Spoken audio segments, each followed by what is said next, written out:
እየሰማሁሽ ነው። ሁለተኛ ጥያቄ ደግሞ እግሬን ያሳከኛል፣ መሀል እግሬን ያሳከኛል፣ ቀኝ እግሬንና ስራ ቦታ እየሰራሁ ከሆነ እግሬን ካሳከከኝ ወደ ስራ እወጣለሁ። ወይ እጃዛ ቤት ስራ ፈትቼ ከሆነ ደግሞ እግሬን ካሳከከኝ ደግሞ ስራ እገባለሁ። እና ደግሞ ግራ ጎኔን በጣም ያመኛል፣ እንደምትገሉልኝ ያቀተኛል። ይህ አልገባኝም። ምንድን እግሬን ነው? ካሳከከኝ እንዴት? እስቲ ስራ እየሰራሁ ስራ ቦታ ከሆንኩኝ አረቦች ጋር ያኔ ስራ ቦታ ከሆነ እግሬን ያሳከኛል። መሀል እግሬ ላይ የሆነ የሚንፈራፈር ነገር አለ፣ ነፍስ ያለው ይመስላል። ከዛ ስራ እወጣለሁ ሁለቱን። እግርሽን ወይም ሲያሳክክሽ ደግሞ ስራ ጠብቀው ማለት ነው። አዎ እግሬን ካሳከከኝ ስራ እወጣለሁ።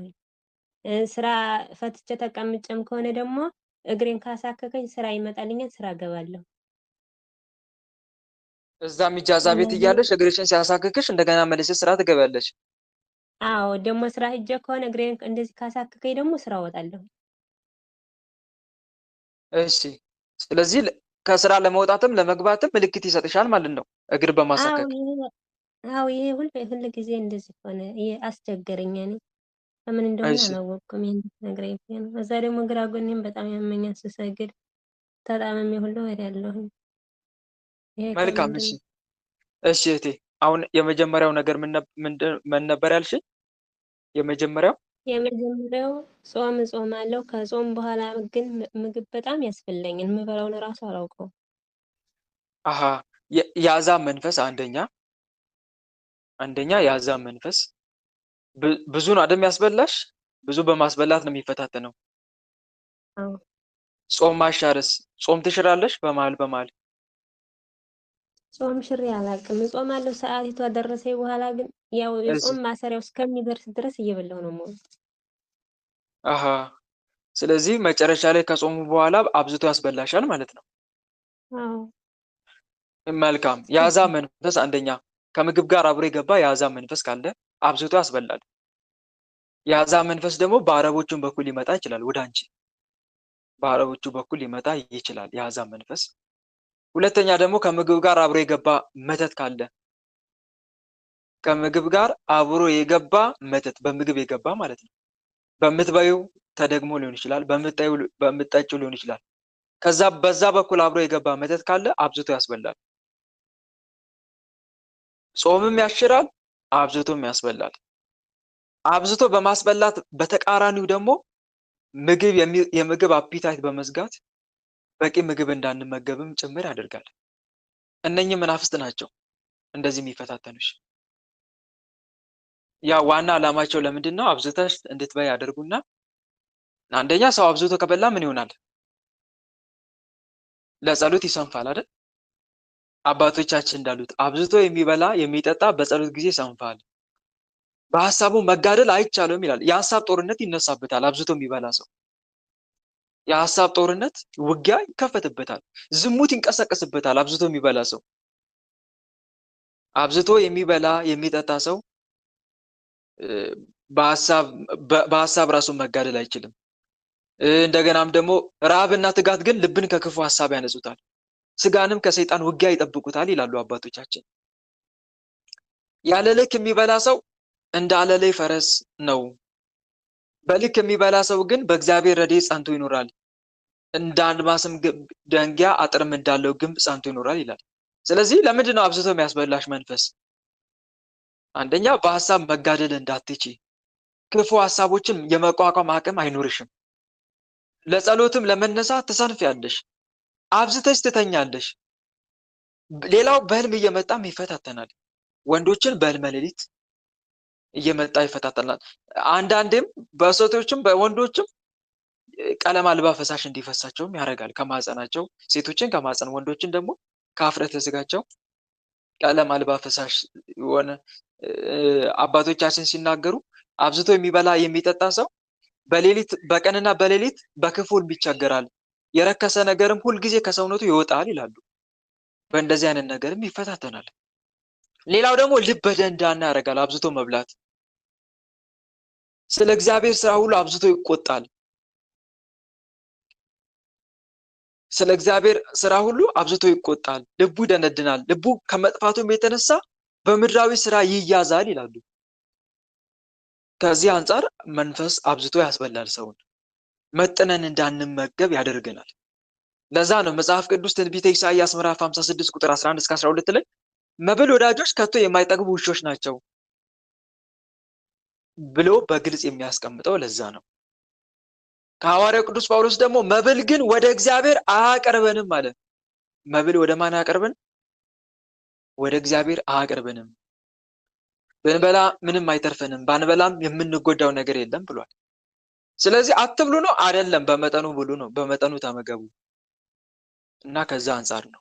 ባጭሩ የስጋን ፍላጎት የመክታት ኃይል አይኖርም ማለት ነው። ባጭሩ አብዝተህ የምትበላ ከሆንክ የምትጠጣ ከሆንክ ወዲያው ለዝሙት ትንበረከካለህ፣ እጅ ትሰጣለህ። የዝሙት ሐሳብ ልታስብ ትችላለህ። ሰው የዝሙት ሐሳብ በምን ምክንያት ሊያስብ ይችላል? በሶስት መንገድ ሊያስብ ይችላል። አንደኛ አብዝቶ ሲበላ። አብዝቶ ሲበላ ደም ይሞላል ይላሉ አባቶቻችን። ደም ይሞላል፣ ሰውነት ይመቸዋል። የዚህን ሰዓት የስጋ ፍላጎት በተፈጥሮ ይነሳሳበታል። በተፈጥሮ ምን ይነሳበታል? የስጋ ፍላጎት፣ በሴቷ በወንዱም። ሁለተኛ የዝሙት ሐሳብ በምን ሊነሳ ይችላል? አይኑን ማይጠብቅ ከሆነ ወይም አይኑንና ልቡን ማይጠብቅ ከሆነ የዝሙት ሐሳብ ውልብ ባለበት ቅጽበት ሁሉ እንትን የሚያስብ ወይም የዝሙት ሐሳብን ኖር ብሎ የሚያስተናግድ ከሆነ የዝሙት ሐሳብ አንተ ላይ እንዳይፈጠርብህ ማድረግ አትችልም። ወንበር ሰታ አለማስተናገድ ግን ትችላለህ። አለማስተናገድ ግን ትችላለህ። ሁለተኛ አይንን ማጠብቅ ከሆነ ወንዱ ወደ ሴት፣ ሴቷ ወደ ወንድ አይናቸውን የሚያማትሩ ከሆነ የዝሙት ሐሳብ ይነሳሳል። ይሄም ወደ ኃጢአት እንዳትመለከት ተጠንቀቅ ተብሎ ተጽፏልና። በዚህ ሶስተኛ ደግሞ በምን ሊፈታተንና በልማድ ደጋግመ ኃጢአት የምትሰራ ከሆነ ያንን ያሳስባል ማለት ነው። እነኚህ ሶስቱ መንገዶች ደግሞ ተጠቅሞ ከኋላ የሚያጠቃው ማን ነው? ዲያብሎስ ነው። ዲያብሎስ ነው። ታዲያ ምግብ አብዝቶ መብላት ለክፉ ሐሳብ ኢነርጂ ነው ማለት ነው። ኢነርጂ ነው፣ ጉልበት ይሰጣል። ክፉ ሐሳብ እንዲነሳሳ የዝሙትን ሐሳብ ጨምሮ በቀልን ሁሉ እንድናስብም ጭምር ያደርገናል። ክፉ ሐሳብ የሚያነሳሳ ነው ማለት ነው። እና አንድ የምንረዳው ነገር ይሄ ነው። ስለዚህ ለዚህ ሁሉ አጋንንት ምን ያደርጋል? አብዝቶ ያስበላል ማለት ነው። ታዲያ መግቢያ መንገዶቹ ቅድም እንዳልኳችሁ አንደኛ ቡዳ ሆኖ ይገባል። ቡዳ ሆኖ ይገባል። ሰው ላይ በሰው አይን ስንመገብ ተመልክቶ ማለት ነው። የሰው አይን ላይ ሆኖ ስንመገብ ያየናል። ከዛስ ይገባል ማለት ነው። ይገባል። ሁለተኛ ደግሞ በመተት መልክ ይገባል። ይሄ መንፈስ ታዲያ በምግብ በልኩ ከገባ ምን ያደርጋል? ቅድም እንዳልኳችሁ ክፉ ሐሳብ ያነሳሳል። ሁለተኛስ በረሃብ ይፈትነናል። በጾም ሰዓት ከፍተኛ የሆነ ረሃብ ይለቃል። ከፍተኛ የሆነ ረሃብ ይለቅብሃል። ጾሙ መቋቋም የሚያቅት እስኪመስል ድረስ የሌለብን የጨጓራ ህመም ያስነሳብሃል። ጨጓራ ህመም በሽታ ከዚህ በፊት ያለብንም የሌለብንም ህመም እያመጣ ያስቸግራል። ረሃቡም ከአቅም በላይ የሆነ እስኪመስል ድረስ እጅጉን ትፈተናለህ። ይሄ በምግብ የገባ መንፈስ ሲሆን ነው። በእንደዚህ አይነት መንገድ ይፈታተናል። ሌላ ሆድ ይጮሃል በሰው ፊት እስክትዋረድ ድረስ። ሆድ ምን ይሆናል አልኳችሁ? ምን ይሆናል? ይጮሃል፣ ያዋርዳል በሰው ፊት። ስብሰባ መሀል ላይ ከጓደኛ ጋር አብረ ቁጭ ባልክበት ሰዓት ብቻ በማንኛውም ሰው ፊት መሀል ላይ ልክ ፈስ ይመስል ሆድ በጣም ይጮሃል። ይሄም ከምግብ ጋር አብሮ የገባ መንፈስ ሲኖር ነው። አብሮ ሲኖር ነው። ወይ አብዝቶ አስበላ ወይ ደግሞ በቂ ምግብ እንዳትመገብ አንጀትን ይቆልፋል ማለት ነው። አንጀትና ጨጓራ ላይ ሆድ ላይ ይቀመጣል መንፈሱ እና በምግብ የገባ መተት ወይም የቡዳ መንፈስ፣ የአሕዛብ መንፈስ አሕዛብ ሆኖ ቡዳ። በሰው ፊት አትብሉ፣ መብላትን አትውደዱ የሚባለው አንዱ ከዚህ አንጻር ነው። በሰው ፊት ምግብ አይበላም። በነገራችን ላይ አደባባይ ላይ በየሶሻል ሚዲያ ባለማወቅ ቪዲዮ ከፍተው የሚበሉ አሉ። ይህ ትክክል አይደለም፣ ትክክል አይደለም። እና እነኚህ ነገሮች መናፍስት ወደኛ እንዲገቡ ያደርጋሉ። እነሱ ናቸው የሚፈትንሽ። ዞሮ ዞሮ እነሱ ናቸው የሚፈትኑሽ። ጸበል ስጠጡ ከምግብ ጋር አብሮ የገባ መንፈስ እንዳለ የምታውቁበት አንዱ መንገድ ልንገራችሁ። ጸበል ስጠጡ ወደ ላይ ይላችኋል። ወደ ላይ የሚለው የለም። ጸበል ሲጠጣ መጨረሻ ላይ ንገሩኝ እስቲ፣ ወደ ላይ የሚላችሁ የለም አለ? ወንድማችን ይሄ ከምግብ ጋር አብሮ የገባ መንፈስ ካለ ምልክቱ ነው። መኖሩ የምታውቁት አንዱ በዚህ ነው። ጸበል ስጠጡ ወደ ላይ ያቅለሸልሻችኋል፣ ሊያስመልሳችሁ ይታገላል ማለት ነው። በምግብ ሰዓትም ምግብ ልክ 1-2 ጉርሻ እንደጎረስክ ወደ ላይ የሚል ከሆነ አለ ማለት ነው። አጅሬ ጨጓራ የሚቃጠል ከሆነ አለ ማለት ነው። እነዚህ ምልክቶች ምግብ የምታማርጥ ከሆነ አለ ማለት ነው። ምግብም ያማርጣል። ወደው እንዳይመስላችሁ ብዙዎች በርበሬ ያለው ምግብ እኔ አልበላም፣ አይመቸኝም፣ እንደዚህ አይነት ያለው ምግብ አልበላም፣ አንዳንዱ እኔ እንጀራ አልበላም ይላል፣ አንዳንዱ እኔ ዳቦ አልበላም፣ አንዳንዱ እኔ በርበሬ ያለው ምግብ አልበላም። ብቻ ያማርጣሉ። ይሄ ምግብ እኔ አይስማማኝም፣ አንዳንዱ እኔ ወተት አይመቸኝም። እየተጫወተብህ ነው ጨጓራ ላይ አንጀት ላይ ተቀምጦ። እና እነኚህ መናፍስ ሲኖሩ ነው ሰው ምግብ የሚያማርጠው ለማለት ፈልጌ ነው። እና የመንፈሱ ግን ዋና ዓላማው ጾም ላይ ነው የሚፈታተን። ዋና ታርጌቱ ጾም ነው። ጾም አይወድም መንፈስ። ጾም ይፈታተናል። ጾም ላይ እንዳንድ ጾም ነው የሚያደርገን። ጾም ብንጀምር ራሱ እንድናቋርጥ እንድንሽር ነው የሚያደርገን። ሁለተኛ ዓላማው ምንድነው? ክፉ ሐሳብ ማነሳሳት። ቅድም ያልኳችሁን ክፉ ሐሳቦች በልባችን እንዲበቅሉ ያደርጋል ማለት ነው። በዚህ መንገድ ይፈታተናል ዲያብሎስ። ዓላማው ይሄ ነው። ግን በመተት በኩል ሲገባ ይሄን አርጋት፣ እንዲያስደርጋት፣ እንትኗን አጥፋ፣ ይሄን አጥፋው፣ ይሄን ነገሩን አበላሸው ብሎ ነው የሚልኩ ሰዎቹ። ዲያብሎስ ግን ዓላማው ሌላ ነው። ለእነሱ ጊዜያዊ ፍላጎታቸውን ሊፈጽምላቸው ይታገላል። ዓላማው ግን ሌላ ነው። የሱ የራሱ ዓላማ አለው፣ የእነሱም የራሳቸው ዓላማ አላቸው። እና በዚህ መንገድ ይፈታተናል። ለዛ ነው እህቴ እና ስትመገቡ አማትባችሁ ብሉ። ምን አድርጋችሁ ብሉ? አማትባችሁ ብሉ። ሳታማትብ አትብላ። ክርስቲያን አማትቦ ነው የሚመገበው። እንግዲህ የምትበሉ ወይም የምትጠጡ ብትሆኑ ወይም ማናቸውን ነገር ብታደርጉ ሁሉም በእግዚአብሔር ስም አድርጉ ተብሎ እንደተጻፈው ቆላሲስ መልእክት ላይ ምዕራፍ 3 ቁጥር 17 በአምላካችሁ ስም አድርጉት፣ አማትቡ፣ ስመ እግዚአብሔር ጥሩ ተብሎ ተጽፏል መጽሐፍ ቅዱስ ላይ። ክርስቲያን ከመብላቱ በፊት አማትቦ ነው የሚመገበው። ከተመገበ በኋላም አመስግኖ ነው ማዕድ የሚያነሳው። ዝም ብሎ ብቻ እንደ እንስሳ ሳይባርክ አምላኩን ሳያመሰግን ሳያከብር አይመገብም። ይሄን ስለማናደርግ ነው ብዙውን ጊዜ። እና ይህንን ልናደርግ ይገባል ወንድሞች፣ ይህን ልናደርግ ይገባል። ሌላው ምግብ ከመመገብሽ በፊት እህቴ ጸበል ጠጪ። ጸበል አብዝተሽ ጠጪ አስቀድመሽ። ልክ ጾመሽ ወደ ምግብ ከመሻገርሽ በፊት ጸበል ጠጪ። ስትጠጪ ደግሞ ጌታዬ ኢየሱስ ክርስቶስ በሆዴ ላይ፣ በአንጀቴ ላይ፣ በጨጓራ ላይ ተቀምጦ ከፍተኛ ረሃብ እየለቀቀ ምግብ አብዝቶ የሚያስበላኝ ክፉ መንፈስ እባክህ በዚህ ጸበል አማካኝነት ተበቀልልኝ እያልሽ ተማጽነሽ ጠጪ። በአብ በወልድ በመንፈስ ቅዱስ ስም የተባረከ ይሁን። ለአጋንንት እሳት ይሁንበት። ውስጥ ያደፈታችሁ እርኩሳን መናፍስት ጨጓራ አንጀቴ ላይ ሆዴ ላይ ተቀምጠ ረሃብ የምትለቅብኝ አብዝተ የምታስበላኝ መንፈስ በመድኃኒዓለም ስም ይህ የጸሎት ውሃ ለአንተ እሳት ይሁንብህ እያልሽ ጸበሉን መጠጣት። ይሄን ልታደርጊ ይገባል። መንፈሱንም በመቁጠሪያ መቀጥቀጥ። ከሆዴ ላይ ተነስ፣ ከጨጓራ ላይ ውጣ፣ ረሃብ የምትለቅብኝ ተነስ በመድኃኒዓለም ስም እያልሽ መናፍስቶቹን መገሰጽ ማውጣት። መድኃኒዓለምን ተማጽነሽ ይሄን አድርጊ። ይሄን ልታደርጊ ይገባል ማለት ነው። ይሄን ልናደርግ ይገባል። ሌላው የተራበው ማብላት፣ የተጠማ ማጠጣት ራሱ ጥሩ ነው፣ መልካም ነው። የእኛን መራብ እያሰብን ያንን ማድረግ መልካም ነው። ሌላው ደግሞ የመድኃኒዓለምን 40 መዓልትና 40 ሌሊት ጾሙን ማስታወስ ጌታዬ ያለ ኃጢአትና ለበደል እኔን ለማዳን 40 መዓልትና 40 ሌሊት ለኔ ምሳሌ ሊሆን ጾመ። እኔ ኃጢአተኛው ስንት ጊዜ ልጾም ይገባ ይሆን እያለን መጾም።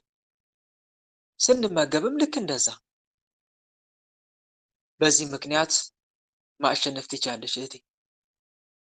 ደግሞ የኢየሱስ ሴራና ተንኮል መሆኑን ካወቅሽ ዘንዳ ምግብ መቀነስ አብዝተህ የምታስበላኝ አንተ ነህ፣ እግዚአብሔር ይገስጽህ እያልሽ መንፈሱ መቃወም። አብዝተሽ ከበላሽ በኋላ መጨረሻ ላይ ራሱን በጸሎት ሰዓት በስግደት ሰዓት አስታውሰሽ ለምን አስበላኝ ብለሽ ቀጥቅጠሽ መንፈሱን መበቀል። እንዲህ አይነት መንገዶችን መጠቀም አለብሽ።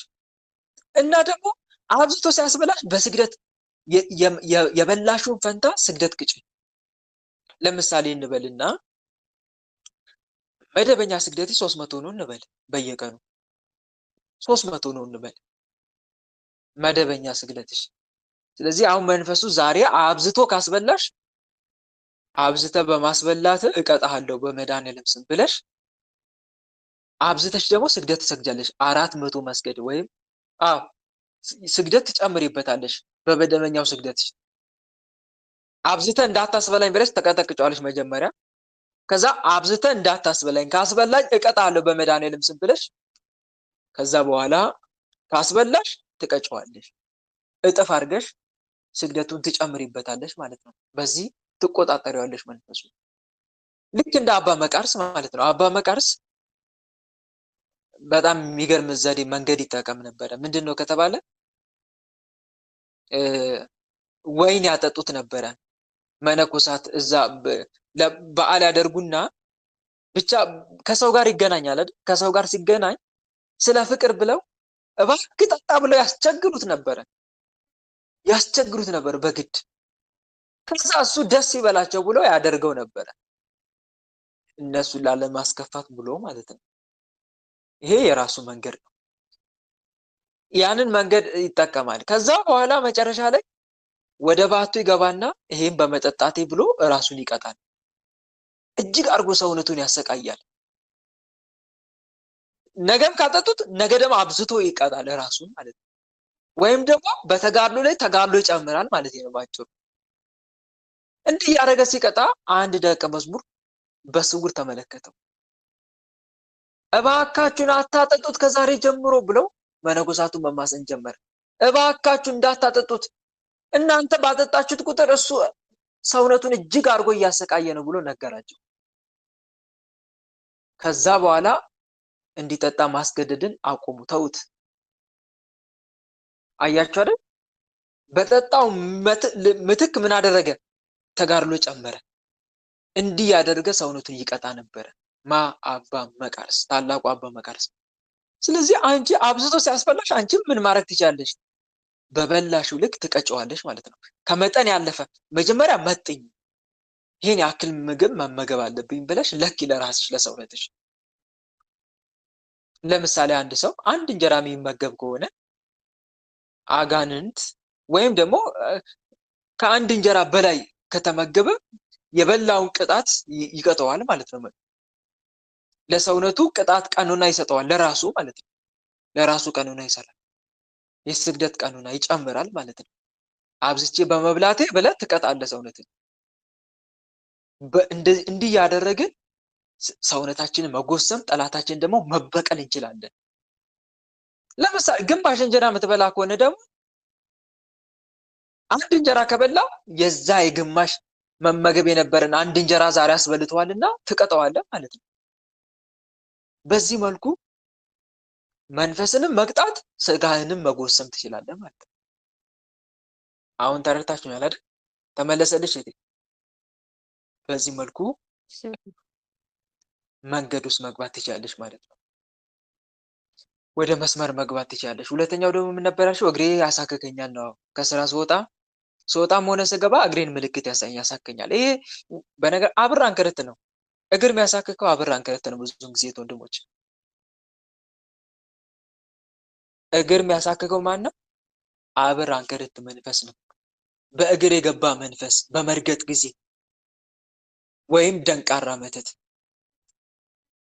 ወይም የስራ እድል መተት በስራዋ ላይ ያነጣጠረ ስለሆነ ነው መንፈሱ። ልክ ልትወጣ ስትል የሚያሳክከው፣ ስትገባ የሚያሳክከው እድሳትም ሊሆን ይችላል። በነገራችን ላይ መናፍስት የገቡባቸው ምልክቶች ያሳያሉ።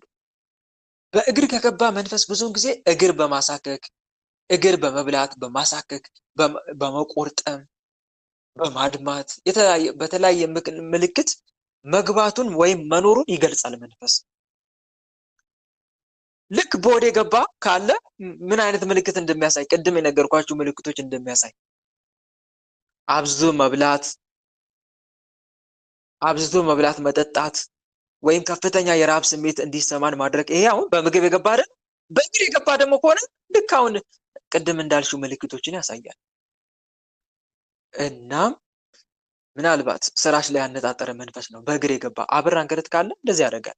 የአብር አንክርት መንፈስ አንዱ ምልክት ምንድነው? በየጊዜው በየሰዓቱ መስሪያ ቦታ መቀያየር። መስሪያ ቦታ ትቀያይራለህ። በአንድ ስራ ቦታ አትረጊም። በየሶስት ወሩ ቶሎ ቶሎ ስራት የምትቀያይር ከሆነ አብር አንክርት አለ ማለት ነው። ወይም የስራ እድል መተት አለ ማለት ነው። እሱ ነው እንደዚህ አይነት ምልክት ያሳያል። ቶሎ ቶሎ ነው ስራ የምትቀያይረው። ወዲያው የሆነ ስራ እርምሽን አንድ ስራ ቤት አረቦች ቤት ትቀጠሪና ብዙም ሳትቆይ ከ2 ከ3 ወር በኋላ ወይ በጸባይ ሳትግባቢ ብቻ የወጣሽበት ሰበቡ የተለያየ ሊሆን ይችላል። ዋናው ግን ማየት ያለብሽ መውጣትሽን ነው። ተጨቃጭቀሽም ሊሆን ይችላል፣ ሳትስማሚ ብቻ በሆነ ምክንያት ሊሆን ይችላል። ግን ዞሮ ዞሮ የአጋንንቱ ሴራ ነው። ሰበብ ፈጥሮ አስወጣሽ ማለት ነው። ስለዚህ ሊያስወጣሽ ሲፈልግ ምልክት እያሳይሽ ነው፣ ወይ ታድሶ እየመጣ ነው ማለት ነው። እሱ የሚፈልግበት ቦታ ነው እንድትገቢ የሚያደርግሽ። እሱ የሚመቸው ወይም ለሱ የሚመቸው ወይም ሃይማኖትሽ ላይ ተጽዕኖ የሚፈጥሩ ሰዎች ጋር ነው እንድትሰሪ የሚፈልገው ማለት ነው። አንድም ደግሞ ሰዎቹ በተለይ ላኪዎቹ አብራት፣ አንከርታት፣ አንድ ቦታ አርፋ እንዳትቀመጥ እንደ ወፍ አክንፋት፣ እንደ አሞራ አክንፋት፣ አብራት ተብሎ ከተላከ ልክ እንደዚሁ ማብረር ነው። በቃ ከሀገር ሀገር ማንከራተት፣ ከከተማ ከተማ፣ ከመንደር መንደር፣ ከመስሪያ ቤት መስሪያ ቤት እንድትዘዋወሪ እንድትንከራተቺ ነው የሚያደርገው ማለት ነው። ዓላማው ይሄ ነው። ከዛ ምርር እንዲልሽ በህይወትሽ ተስፋ እንድትቆርጭ፣ እንድታማረሪ፣ ህይወትሽን የቁም ጨለማ የቀን ጨለማ አድርጎ ማኖር ማሳየት፣ ተስፋ ማስቆረጥ፣ ይሄ ነው ዓላማው ማለት ነው። እና ምንድነው ታዲያ ለዚህ መፍትሄው? አደራ መስጠት ነዋ። ስራሽን አደራ መስጠት ነዋ ለልዑል እግዚአብሔር አምላክ። አደራ ስጪው ለመድኃኒዓለም። ጌታ ሆይ ያንተ የሆነውን ስራ ስጠኝ ብሎ መማፀን አምላክን። ያንተ የሆነውን ስራ ስጠኝ ጌታ ሆይ፣ ጠላት ማያፈናቅለኝን፣ አጋንንት ማያፈናቅለኝን ስራ እባክን ስጠኝ ብሎ አምላክን መማፀን። ስለት መሳል፣ አስራቴን አወጣለሁ፣ የመጀመሪያ ደሞዝ አስራቴን ለአንተ ቤተክርስቲያን አስገባለሁ፣ ቸሩ መድኃኒዓለም ያንተ የሆነውን ስራ ስጠኝ እባክን ብሎ መድኃኒዓለምን መማፀን። ወይም የምትወጂው መልአክ ቅዱስ ከእግዚአብሔር በታች እነሱን ቅዱሳንን መማፀን ይቻላል። እግዚአብሔር አክብሯቸዋል፣ እግዚአብሔር ሾሟቸዋል፣ መርጧቸዋልና እነሱንም በምንማፀን ይሰሙናል። በእነሱ ምልጃ እግዚአብሔር እኛን ይለመነናል። እነሱንም መማፀን፣ አሳልፈው መስጠት፣ ከዛ በገባሽው ቃል መሰረት ስለትሽን መፈጸም። ሰው ለእግዚአብሔር ስለት ቢሳል ይላል መጽሐፍ። ሰው ለእግዚአብሔር ስለት ቢሳል ወይም ራሱን በመሐላ ቢያስር ቃሉን አይስበር፣ ከአፉ እንደወጣው ሁሉ ያድርግ ተብሎ ተጽፏል። ስለት ተስላችሁ ማትፈጽሙ እህት ወንድሞች ከዚህ ተማሩ። ስለትን ከማትፈጽም ባትሳል ይሻላል ይላል መጽሐፍ። ስለትን ከማትፈጽም ባትሳል ይሻል ነበረ። ስለት አለመፈጸም ከባድ ኃጢአት ነው። ኦሪት ዘዳግም ምዕራፍ 23 ቁጥር 1 ላይ ተጽፏል ሰው ስለቱን ማስቀረት እንደሌለበት። ኦሪት ዘኍልቍ ምዕራፍ 30 ቁጥር 2 እስከ 3 ላይ ስለ ስለት ተጽፏል። መጽሐፈ መክብብ ምዕራፍ 5 ቁጥር 4 ሰነፎች ደስ አያሰኙትምና ለእግዚአብሔር ስለት ከተሳልክ ትፈጽመው ዘንድ አትዘገይ፣ የተሳልከውን ፈጽም ይላል። ይሄን መርሳት የለብንም። አንዳንዱ ይረሳል የተሳለውንም ስለት። እንዳትረሳ በወረቀት ጻፍና አስቀምጥ የተሳልከውን ስለት። ተረስቶም ከሆነ እንዲያስታውስህ ተማጸን፣ ሱባኤ ግባ፣ የረሳውን ስለት እንዲያስታውስህ ፈጣሪ። ይሄን ማድረግ ካልቻልክ ንስሐ ግባ። በዚህ መልኩ ማስተካከል አለብን እና አንድ ልንማር የሚገባው ነገር ይሄ ነው እና ስለት ተሳይ ከዛም ደግሞ ስራሽን አሳልፈሽ ስጪ። ስራሽን እንዲጠብቅልሽ አስራትሽን አውጪ በአግባቡ። ይሄን የማደርገው ስራዬን እንድትጠብቅልኝ ነው፣ እንድትባረክልኝም ጭምር ነው እያልሽ ተማጸኝ። በዚህ አማካኝነት ስራሽ ይባረካል፣ በመድኃኔዓለም ጥበቃ ስር ይሆናል ማለት ነው። መንገድን ለእግዚአብሔር አደራ ስጥ ተብሎ የተጻፉ አንዱ ይሄ ነው።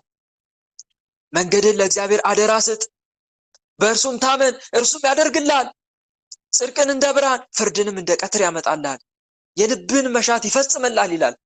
በእግዚአብሔር በምድር ተቀመጥ፣ ታምነም ተሰማራ፣ የልብን መሻት ይሰጣል ተብሎ ተጽፏል። መዝሙር 36 ቁጥር 3 ላይ። በዚህ መንገድ ስራሽን አሳልፈሽ ስጭ እህቴ። መንፈሱንም ተበቀዩ።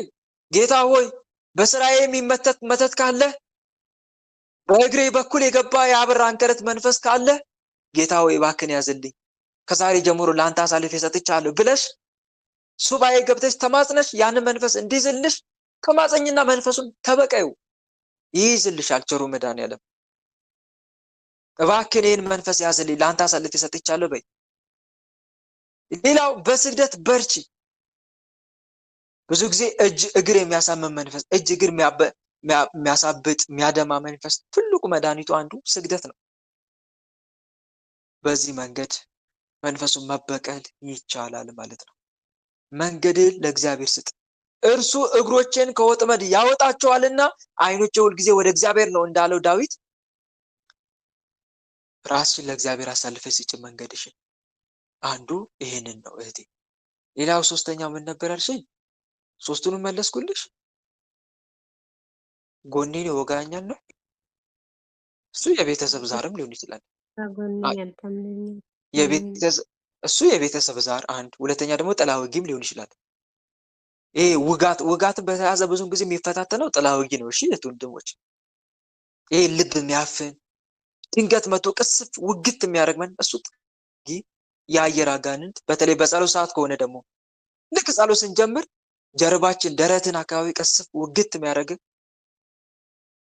እንደዚህ አይነት ምልክቶች፣ ራስ ምታት፣ ድንገተኛ ራስ ምታት፣ የልብ ድካም ስሜት፣ የወገብ መንቀጥቀጥ፣ ፍዝዝ ድንዝዝ፣ አንድም የአየር አጋንንት፣ ጥላ ወጊ፣ እነኚህ መናፍስቶች ናቸው እንደሚፈታተኑ እና እነኚህንም ተነስ እያለ መቀጥቀጥ ነው፣ ማውጣት ነው ከሰውነታችን። ይወጣል። ውጣ በመድኃኔዓለም ስም። ጎኔ ላይ ተቀምጠው ወገቤን፣ ጎኔን፣ ኩላሊት የምትወጋ መንፈስ ተነስ እያሉ ማንሳት ነው። ይነሳል። በእምነት ሆነ ተቃወም። ስትቃወም ተነስ ስትል በእምነት ሆነ ነው። ልክ እንደምታናግረው ሆነ ነው መቀጥቀጥ ያለብህ። ስትቀጠቅጥ ወንድሜ፣ ስትቀጠቅጡት ወንድሞች፣ መንፈሱ እንደምታናግሩት እንደሚሰማችሁ አድርጋችሁ ነው መቀጥቀጥ ያለባችሁ። አንተ ተነስ በመድኃኔዓለም ስም እያልክ በእምነት ሆነ በፍጹም ልብህ በእግዚአብሔር ታመን፣ በራስህ ማስተዋል አትደገፍ እንደተባለው በእግዚአብሔር ታምነ የእግዚአብሔር ስም አጋንንቱን እንደሚያዘው አምነ ተነሳተ በመድኃኔዓለም ስም። ኃያሉ መድኃኔዓለም ያቃጥለ፣ ያንሳ፣ ተነስ። በራሴ ስም አይደለም ማዝ፣ በራሴ ኃይል አይደለም ማዝ፣ በአምላኬ በመድኃኔዓለም ኃይል እንጂ ብለህ ታምነ በመድኃኔዓለም ስም ተነስ በለው። ግን አስቀድመ መድኃኔዓለምን ተማጸን። የእሱን እርዳታ ሻ፣ የእሱን እርዳታ ፈልግ። ቅዱሳን መላእክት ከሳጥናኤል ጋር ተዋግተው ነበር እኮ። መጀመሪያ ድል ነስቷቸው ነበር። በኋላ ጌታ ሆይ ባትፈቅድ ነውን ድል የነሳን ብለው ጠይቀውት ነበር። አዎ መጀመሪያ የእሱን ፈቃድ አልጠየቁም ነበር። ከዛ በኋላ ነው በእግዚአብሔር ፈቃድ ግን መጨረሻ ድል ነሱት። ሚካኤልና መላእክቱ ዘንዶን ተዋጉ እንዳለው ያለኔ ምንም ልታደርጉ አትችሉም ብሏል። እሱ ካረዳ ምንም ማድረግ አትችልም። እሱ ሲረዳ ግን ሁሉም ማድረግ ትችላለህ። ያለ እኔ ምንም ልታደርጉ አትችሉም። በእኔ የሚኖር እኔም በእርሱ እርሱ ብዙ ፍሬ ያፈራል እንዳለው ንገሩኝ እስቲ። ሐዋርያት ጌታ ከተነሳ በኋላ አንድ ሰሞን ጴጥሮስ አሳ ላጠምድ ነው ብሏቸው እኛም ከአንተ ጋር እንሄዳለን ብሎት ነበረ እና ሌሊቱን ሙሉ አሳ ለማጥመድ ሞክሮ ነበር። አገኙ? ቻሉ? አሳ አጠመዱ? ንገሩኝ እስቲ። በራሳቸው ፈቃድ ተነስተው አላጠመዱም አይደል? አንዲት አሳ እንኳን አልተያዘላቸውም። ሌሊቱን ሙሉ ሲታገሉ አድረው መጨረሻ ለስም አጠራሩ ክብር ምስጋና ይግባው የዓለም መድኃኒት መድኃኒዓለም መጣ። በባህር ዳር ቆመ። ልጆች ሆይ የሚበላ አላችሁን አላቸው። አረ የለንም፣ ሌሊቱን ሙሉ ለማጥመድ ታግለን ይኸው አንድ አሳ መያዝ አቅቶናል። እስቲ መረቡን በስተቀኝ ጣሉታል። አሁን ተመልከቱ፣ እሱ እያዘዛቸው ነው። ሁሉም ነገር የሚሆነው በእሱ ፈቃድ እንደሆነ ሊያስተምራቸው እኮ ነው። ጌታ ሆይ ምንም አላዝንም፣ ግን እስቲ አንተ ካልከን በስምህ እንጥላለን አሉት። ተመልከቱ፣ በምን እንጥላለን? በስምህ እንጥላለን። በስምህ።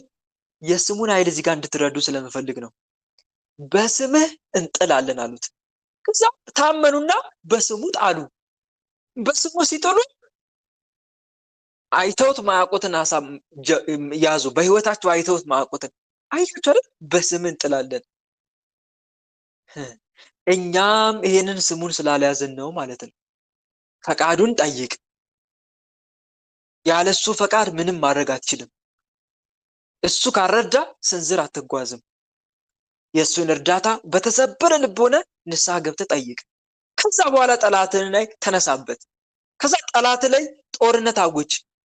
ከዛ ይይዝልሃል መድኃኒዓለም። ሰልፉ የሱ ስለሆነ ይይዝልሃል። ችግሩ እኛ በራሳችን ፈቃድ በራሳችን ስለምንታገል ነው ማይያዙት።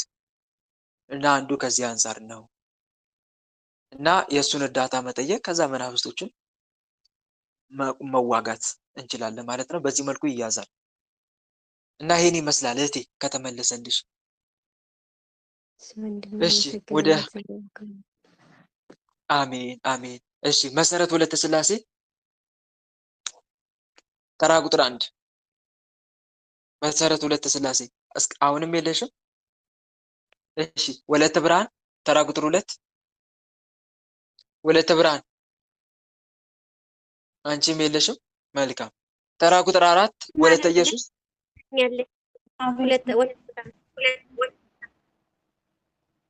ወለተ ብርሃን ሰጥታኛለች ለኔ ወንድሜ። እሺ ቀጥይ። ቶሎ ግባ ከተሰጣችሁ። ለምን ወደ ኋላ ትላላችሁ? ቀጥይ። እሺ የኔ ወንድም በስመ ስላሴ በመጀመሪያ ጸጋውን ያብዛልህ ወንድም አለሜ። የኔ ጥያቄ ፈተና ትንሽ የሆነብኝ ማለቴ ከአሰሪዎች ጋር ነው። ምክንያት ምንድነው? እነሱ ጋር ቆይቻለሁ ማለት ስኖርም ይሄን ያለ ጊዜ ስኖርም በቃ በፍቅር ነበር የምንኖረው። በጣም በቃ ከምንም በላይ በጣም በቃ እኔ እንጃ ብቻ እናት አባት እህት ወንድም በቃ ከምል በላይ ነበር የሚወዱ ልጆቹ ሴቶች ናቸው። በቃ እንደ ታናሽ እህት በቃ እንደ ታናሽ ነው የሚያዩኝ የነበረ። ከምንም ነገር አይለዩኝም። የሚገርም ማለት ነው። ግን አሁን እዚህ መንፈሳዊ ከገባው አመቴ ነው። በቃ ከዚህ 6 ወር አሁን አብዛኛውን የባሰብኝ ነገር ከዚህ 2 ወር ውስጥ በቃ አይኔን በቃ ማየት አይወዱም። ሲጀመርም እንኳን ሌላ ያን የድሮ ፍቅራችን ነውና ለእግዚአብሔር ሰላምታ እንኳን ነስተውኛል። በቃ ከምንም በቃ ጥያቄ የሆነብኝ ነገር በቃ የከበደኝ በህይወቴ ውስጥ ማለት ነው። ይሄ ከምን አንጻር ነው? ለሰላምታ እንኳን ነስተውኛል። እነማን ናቸው ለሰላምታ እንኳን የነሱሽ? ሰዎች ማለት ልጆቹ የአሰሪዎችሽ ልጆች ማለት ነው። ፊታቸው እነሱኝ እንደ ድሮ ፍቅር የላቸውም። አሁን ፍቅር ነፈጉኝ ነው ዋና። በቃ ጭቅጭቅ ነው። በቃ እኔ በቃ ጸሎትም እንድሰግድም ጸሎት እንዳደርግም በቃ አይፈልጉም፣ በፍጹም አይፈልጉም። ይሄ በሁለት መንገድ ነው የሚታየው እህቴ። አንደኛ መንፈስ ከአንቺ ተነስቶ እነሱ ጋር ይሄዳል። አንቺ ጋር ያለ መናፍስቶች እኮ ዝም ብለው አይቀመጡም። አንቺ ስትሰግጂ ስትጸልይ የአንቺ ጸሎትና ስግደት እኮ እነሱን ያቃጥላቸዋል፣ ይዋጋቸዋል። ስለዚህ አንቺ በምትጸልይበት ሰዓት እነሱ እረፍት ሲያጡ አንቺን ደግሞ እረፍት ለማሳጣት የአንቺ የሆኑ ሰዎች ጋር ሄዱና ይዋጉሻል። የአንቺ በሆኑ ሰዎች ለምሳሌ መንፈስ መጀመሪያ እኛን ለመዋጋት ሲፈልግ ይሄ ሰው አጠገቡ ጋር ያለው ሰው ማን ነው ብሎ እኮ ይመለከታል። ማን ነው? የቅርብ ወዳጁ ማን ነው? ማን ነው? በማን ሰው ላይ አድሬ ልፈታተነው? በማን ሰው ላይ አድሬ ልፈታተናት እኮ ይላል መንፈስ። ባልና ሚስት ከሆኑ ለምሳሌ ሚስቲቱ የሚዋጋት ከሆነ ማን ላይ አድሮ ነው የሚዋጋት? እስቲ በቀላሉ ንገሩኝ። የመጀመሪያ ማንን ነው የሚመለከተው? እሷን ለመዋጋት ባለቤቷን ትክክል፣ ባሏን ያያል። በቃ እሱ ላይ ተቀምጦ ይፈታተናል። ችግሩ እሱ የሚሰግድ ከሆነ በቃ አለቀለት መንፈሱ። እሱም በጸሎት የተጠመደ ከሆነ እሷም በጸሎት የተጠመደች ከሆነ ደግሞ ሌላ ሰው ይፈልጋል። እስቲ ማን ሊሆን ይችላል? ባል ላይ ሆኖ መፈታተን ካልቻለ ንገሩኝ። ሚስትን ለመዋጋት በትክክል ልጆቿን ይመለከታል። ልጅ ካላት፣ ልጅ ከሌላትስ? እስቲ ማን ጋር ልጅ ከሌላት? ቤተሰብ ላይ በትክክል ወይ ጎረቤት ላይ ወይ ደግሞ ወገን ዘመዶቿ ጋርም ሊሄድ ይችላል። ወንድሟ ጋር፣ እህቷ ጋር ሊሄድ ይችላል። እናት አባቷ ጋር ወይም ደግሞ በሱ ሳይድ በኩል እናቱ ጋር አባቱ ጋር በምቀኝነት አይነት እንዲመለከቷት እንዲጠሏት ሊያደርግ ይችላል። የሱ ወንድም የሱ እህት ጋር ይሄዳል። ደግሞ በቃ ሰው ይፈልጋል። መንፈስ የሚያገለግለው ፈረስ ይፈልጋል። ታዲያ እነሱን ደግሞ መጠቀሚያ ማድረግ የሚችለው ዲያብሎስ እነሱ መንፈሳዊ ህይወታቸውን ያያል። ከመንፈሳዊ ህይወት የራቁ ከሆኑ በቃ እነሱ ላይ ሆኖ ይፈታተናታል ማለት ነው። ይሄ ነው በቃ የዲያብሎስ ሴራ ዓላማው። እኛ ጋር ያለ መንፈስ ነው የኛ የምንላቸው ሰዎች ጋር ከዚህ በፊት ፍቅር የሆንን ሰዎች ጋር ሄዶ የሚዋጋን የሚያጠቃን እሱ ነው። ስለዚህ መንፈሱ ከአንቺ ተነስቶ የአንቺ የሆኑ ሰዎች ጋር አሰሪዎችሽ ጋር የአሰሪዎችሽ ልጆች ጋር እየሄደ ይዋጋሻል። አንዱ ይሄ ነው እቴ። ሁለተኛ በሁለት ሳይድ ነው የምንመለከተው ብዬሻለሁ። አንደኛው ይሄ ነው። ሁለተኛው ሳይድ ምንድነው ካልሽ እነሱ ጋር ያለ የአሕዛብ መንፈስ አሉ አይደል? ምንድናቸው ሃይማኖታቸው? ንገረኝ እስቲ። ሃይማኖታቸው ምንድነው? በቃ እግዚአብሔር ይገሰጽ። ያንተ ስራ ነው አይደል? ውሽ አው አንተ አቃጠለችን እኮ እናት። እኛ ምን አገባን? እነሱ ጋር የምትፈታተነው ማን ነው? አየር አጋንንት አሾክሻኪ። የአየር አጋንንት አሾክሻኪ። ሌላስ?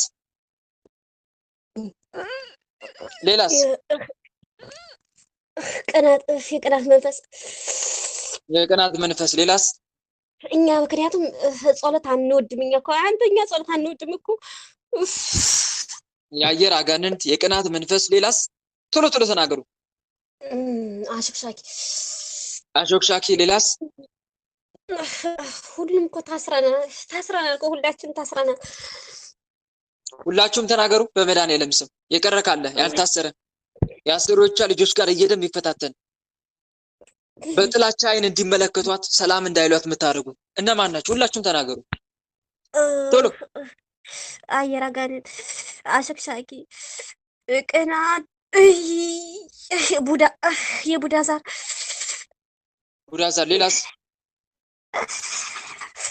ምክንያቱም እኛ እሷ እንድትለወጥ አንፈልግም። የኛ ገረድ ሰራተኛ እንድትሆን ነው እንጂ እሷ እንድትለወጥ አንፈልግም። በቃ ሰራተኛ እንድትሆን እድሜ ልኳን እኛ ጋር እንድትሆን ነው የምንፈልገው። እንድትለወጥ አንፈልግም። እሷ አለ እንደ መተት ከአረቦች የተመጣ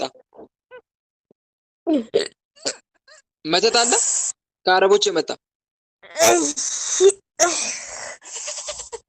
ባያሉ በመድኃኒዓለም ስም ተናገር። የዋህ ነች እኮ ምንም የምታውቀው ነገር የለም። እሷ የኛ ልጆች ብቻ ነው የምታሳድገው።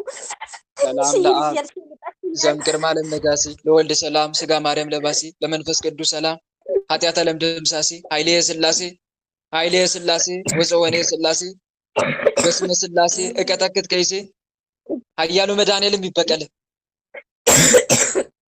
መተት አለ ከአረቦች የመጣ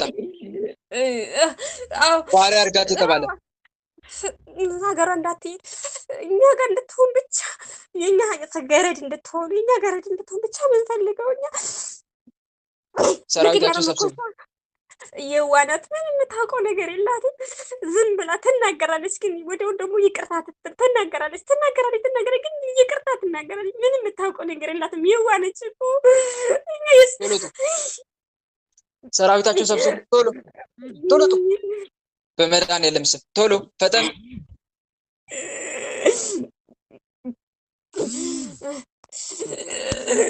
ሰብስብ ሰራዊትን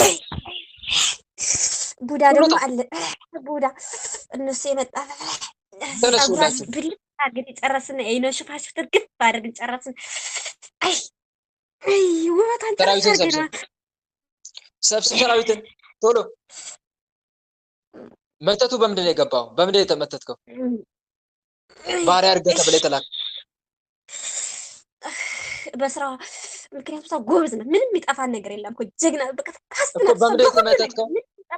በምንድን ነው የገባው በምንድን ነው ወደሷ?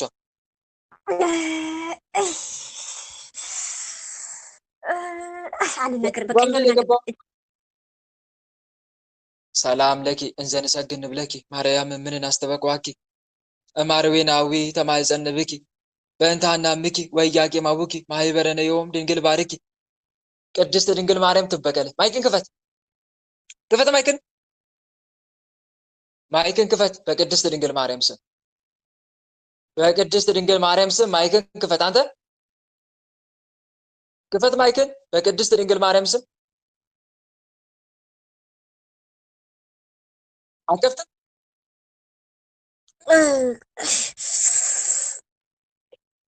በምንድን የተመተትከው? በምንድን ነው የተመተትነው? በልብስ ነው። በልብስ? አዎ በቢጃማ። ስጦታ ሰጥታችኋት ነው ወይስ የራሷን ልብስ ነው? በስጦታ ነው እንጂ ያንቺ ነው ስጦታሽ ነው። በቃ ልጆችን ስለምታሳድጊ ስለምታግዥን በቃ ያንቺ ስጦታ ነው አለና በስታን የገባ። እሺ ሰራዊታችሁን ሰብስቡ ቶሎ በቅድስት ድንግል ማርያም ስም ቶሎ ሰብስቡ። ምክንያቱም እሷ ድሮ እኮ ጸሎት አባታችሁ ራሱ አትችልም። በቃ ጸሎት አታውቅም።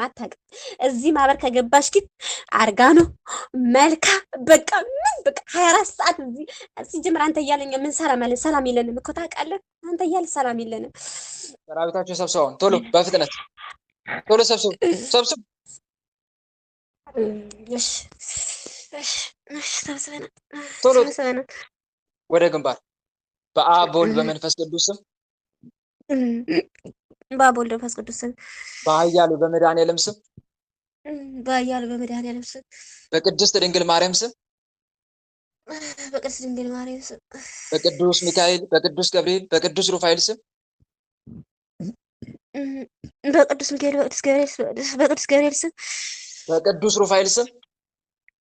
በቅዱስ ሩፋኤል ስም ሁላችንም ከነሰራዊታችን ደግሞ እናጠራጥራታለን ደግሞ ሁላችንም ከነሰራዊታችን ቶሎ በል ተነስ። የምታጠራጥራት ተነስ። ሁላችንም ከነሰራዊታችን ከመላ ሰውነቷ ከህይወቷ ወጥተን እስከምንሸን ድረስ ምንም ስራ ላንሰራ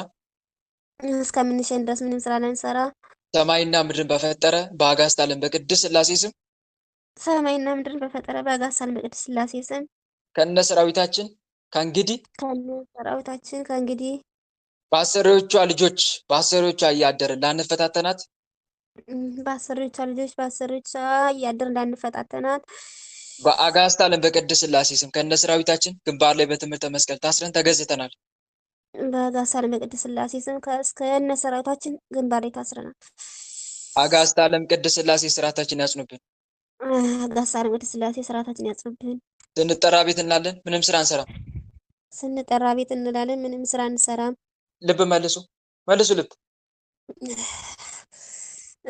በስመ ስላሴ ወንድም አለ ምን የነኛ ወጥ እሺ እህት ዓለምዬ ያው ቅድም ስነግርሽ እንደነበረው ከአንቺ የተነሳ እነሱ ጋር የሚሄድ መንፈስ አለ፣ የአየር አጋንንት፣ የአሾክሻኪ መናፍስት። አንድም ደግሞ ከእነሱ የመጡ መናፍስቶችም አሉ፣ ቡዳ፣ የአረብ ቡዳ መንፈስ፣ እንዲሁም ደግሞ መተት አለ። ባሪያ ሆነሽ ወይም ደግሞ ባሪያ አድርጋት እኛም ብቻ እያገለገለች እንድትኖር አድርጋት ተብሎ የተላከ መተት። ይሄ በነገራችን ላይ የተለመደ ነው። እሺ እህት ወንድሞች፣ ከአረቦች እንዲህ አይነት ነገር መንፈስ ይመጣል። ባሪያ አድርግ። እናንተን ከወደዷችሁ አንደኛ ደሞዝ እንዳትጠይቁ፣ ባሪያ ሆናችሁ እንድታገለግሉ፣ ወደ ሀገር ራሱ ጭምር እንዳትገቡ። ከኢትዮጵያ ብቻ እኮ አይደለም፣ ከዛው ከአረቦችም ይላካል መተት፣ ከአረቦችም ይላካል። ታዲያ ያ መንፈስ ወደ ሀገር መግባት እንዳታስቡም ጭምር ያደርጋል፣ ይዋጋል፣ ይፈታተናል ማለት ነው። እነኚህ መናፍስቶች ናቸው አንድ ላይ ተጨማምረው ተጽዕኖ ሲፈጥሩብሽ የነበረው ማለት ነው። ስለዚህ ምንድን ነው ማድረግ ያለብሽ? አንደኛ ብዙውን ጊዜ የት ወንድሞች ሰው ጸባዩን ሲለዋወጥባችሁ ማድረግ ያለባችሁ ነገር ምንድን ነው? እኛ ጋር በነገራችን ላይ አንዳንድ የራሳችንን ክፍተቶች አሳይተን ሰው ሊርቀን ይችላል። ሰው ከራሳችን ባህሪ አንጻር ልላችሁ ፈልጌ ነው። ከራሳችን ባህሪ አንጻር ሰዎች እንዲርቁን የሚያሸሽ ባህሪ ካለ እነኚህ ነገሮችም ልናስተካከል አለብን። ማዳምጥ ሰው በቃ እኔ ካልተናገርኩ የሚል ሰው ይወደዳል ይጠላል? ንገሩኝ። እኔ ብቻ ካልተናገርኩ የሚል ይጠላል። ትርቁት አላችሁ እንጂ አትጠርቁትም። እኔ ብቻ ካልተናገርኩ የሚል የራሱን ብቻ አውርቶ የሚሸሽ እንደዚህ አይነት ባህሪ ካለብኝ ይሄ የመሳደብ እንደዚህ አይነት ነገሮች ብቻ ሰውን የሚያረቁ ባህሪ ካለ ያንንም ማስተካከል። ሁለተኛ ደግሞ ሰዎች ድንገት ፊታቸው ሲለዋወጥብን እኛ ምንድን ማድረግ ያለብን? አንደኛ በግልጽ ሄደን ሰዎችን ብናናገራቸው መልካም። ለራሳችን ካልገባን በቃ ገሌ ሸሸኝ ብለን መተው ሳይሆን ምንድነው ከኔ እንድትሸሽ ያደረገ ምክንያት? ምንድነው ከኔ እንድትሸሽ ያደረገች ምክንያት? ማስተካከል ያለብኝ ነገር ካለ እንዳስተካከል ንገረኝ ወይም እንዳስተካከል ንገረኝ ማለት አንዱ በዚህ መንገድ። ከዛ ሌላው ደግሞ ሶስተኛው መናፍስቶችን መያዝ። ከኔ ተነስታችሁ እሱ ጋር ሄዳችሁ ወይም እሷ ጋር ሄዳችሁ የእሱን ጸባይ የቀያየራችሁ መናፍስት በመድኃኒዓለም ስም ተሰብሰቡና እኔ ጋር ታሰሩ። ከእኔ ተነስታችሁ እዛ ጋር ሄዳችሁ ተሰብሰቡና ታሰሩ እያላችሁ መናፍስቶችን ምን ማድረግ? መቃወም። ግልጽ ነው አይደል? ይሄንን ልናደርግ ይገባል። ሌላው ደግሞ በማዕከል ያለው ሪሌሽን ወይም ግንኙነት ለማን አሳልፎ መስጠት? ለመድኃኒዓለም። ጌታ ሆይ በማዕከላችን ያለውን ፍቅር ምን አድርግ? አጽና። ጌታ ሆይ በማዕከላችን ፍቅር አስፍን። የኔን መውደድ በሱ ውስጥ ጨምር ወይም በሷ ውስጥ ጨምር። የሷን መውደድ ደግሞ ወይም የሱን መውደድ በእኔ ውስጥ ጨምር። ልክ አባ ጊዮርጊስ ዘጋስጫ እመቤታችን እንደተማጸናት መወደድን የኔን መወደድ በሰው ልብ ውስጥ ጨምሪ፣ ሰውንም መውደድ በእኔ ልብ ውስጥ ጨምሪ ብሎ አልተማጸነም ወይስ ተማጽኗል? እንደዚህ የሚል ፓርት አላነበባችሁም? አርጋኖን ሲጸልዩ መወደድን በሰው ዘንድ ልክ እንደዛ ማለት ነው። እኛም እንደዚህ ብለን መጸለይ አለብን። በመድኃኒዓለም ፊት በመብርሃን ፊት አቤቱ መድኃኒዓለም አባቴ ስለ ድንግል ማርያም ብለን በእኔና በገሊት ወይም በእኔና በገሌ መካከል ፍቅር ጨምር፣ ፍቅር አሳደር። እንደዚህ እኮ ብለን አንጸልይም ብዙዎቻችን። በእኔና በሱ መካከል ወይም በእኔና በሷ መካከል ባለው መካከል አንተ ግባ፣ ሰላምን አስፍን፣ ፍቅርን አሳድር፣ እንዲወዱኝ አድርጋቸው ብለሽ ጸልይ እህቴ። እኔም እንዲወዳቸው እነሱም እንዲወዱኝ፣ በአንተ ፍቅር እኔ እንዲወዳቸው እነሱም እንዲወዱኝ አድርጋቸው። እንደዚህ ብለሽ ተማጸኝ። በማዕከላችን ያለውን ፍቅር ጠብቅ፣ አሳልፌ ሰጥቻለሁ በይው እና ይጠብቃል። ጠላት በመሃል መቶ ጠብ እንዳይዘራ፣ ጥላቻ እንዳያሳድር ማለት ነው። ግልጽ ነው አይደል? ይሄ ልናደርግ ይገባል ማለት ነው። ሲበድሉሽ ደግሞ ቢበድሉሽ እንኳን ጌታ ሆይ ማራቸው፣ ይቅር በላቸው፣ ልብ ስጣቸው እያልሽ ትማጸኛለሽ ማለት ነው። የሰው አካሄድ እግዚአብሔርን ደስ ያሰኘው እንደሆነ በእርሱና በጠላቶቹ መካከል ሰላምን ያደርጋል ተብሎ ተጽፏል። መጽሐፈ ምሳሌ ምዕራፍ 16 ቁጥር 7 ላይ የሰው አካሄድ እግዚአብሔርን ደስ ያሰኘው እንደሆነ በእርሱና በጠላቶቹ ወይም በሚጠሉት መካከል ሰላምን ያደርጋል። ማን ነው ሰላምን የሚያደርገው? ልዑል እግዚአብሔር የእኛን ፍቅር አይቶ። እንዲህ ያደረግንም ደግሞ ምንጠላ ምንገፋ ከሆነ ለበረከት ነው። ለምንድን ነው አልኳችሁ? ለምን አልኳችሁ? ለበረከት። ሳንበድላችሁ የሚበድሉን የሚገፉን ከሆነ ለበረከት ነው። ሲነቅፏችሁ ሲያሳድዷችሁ ደስ ይበላችሁ ዋጋችሁ በሰማይ ታላቅ ነው የሚል ቃል አለ። ማቴዎስ ወንጌል ምዕራፍ 5 ላይ ቁጥር 11 እስከ 12 ላይ ሲነቅፏችሁ ሲያሳድዷችሁ ደስ ይበላችሁ፣ ሰው ሲሰድባችሁ፣ ሰው ሲጠላችሁ፣ ሰው ሲረግማችሁ ደስ ይበላችሁ፣ ሰው ሲገፋችሁ ደስ ይበላችሁ። በሕይወት ሳለ የተገፋውን እንጂ የምትገፋ አትሁን፣ ተላልፈ የምትሰጡን እንጂ አሳልፈ የምትሰጥ አትሁን ተብሎ ተጽፏል። ተገፋ ግን አትክፋ ሰውን። አንድ የምንማረው ትምህርት ይሄ ነው። ክፉን በክፉ አትመልስ። ለሚጠሏችሁ ለሚገፏችሁ መልካም አድርጎ ተብሎ ተጽፏልና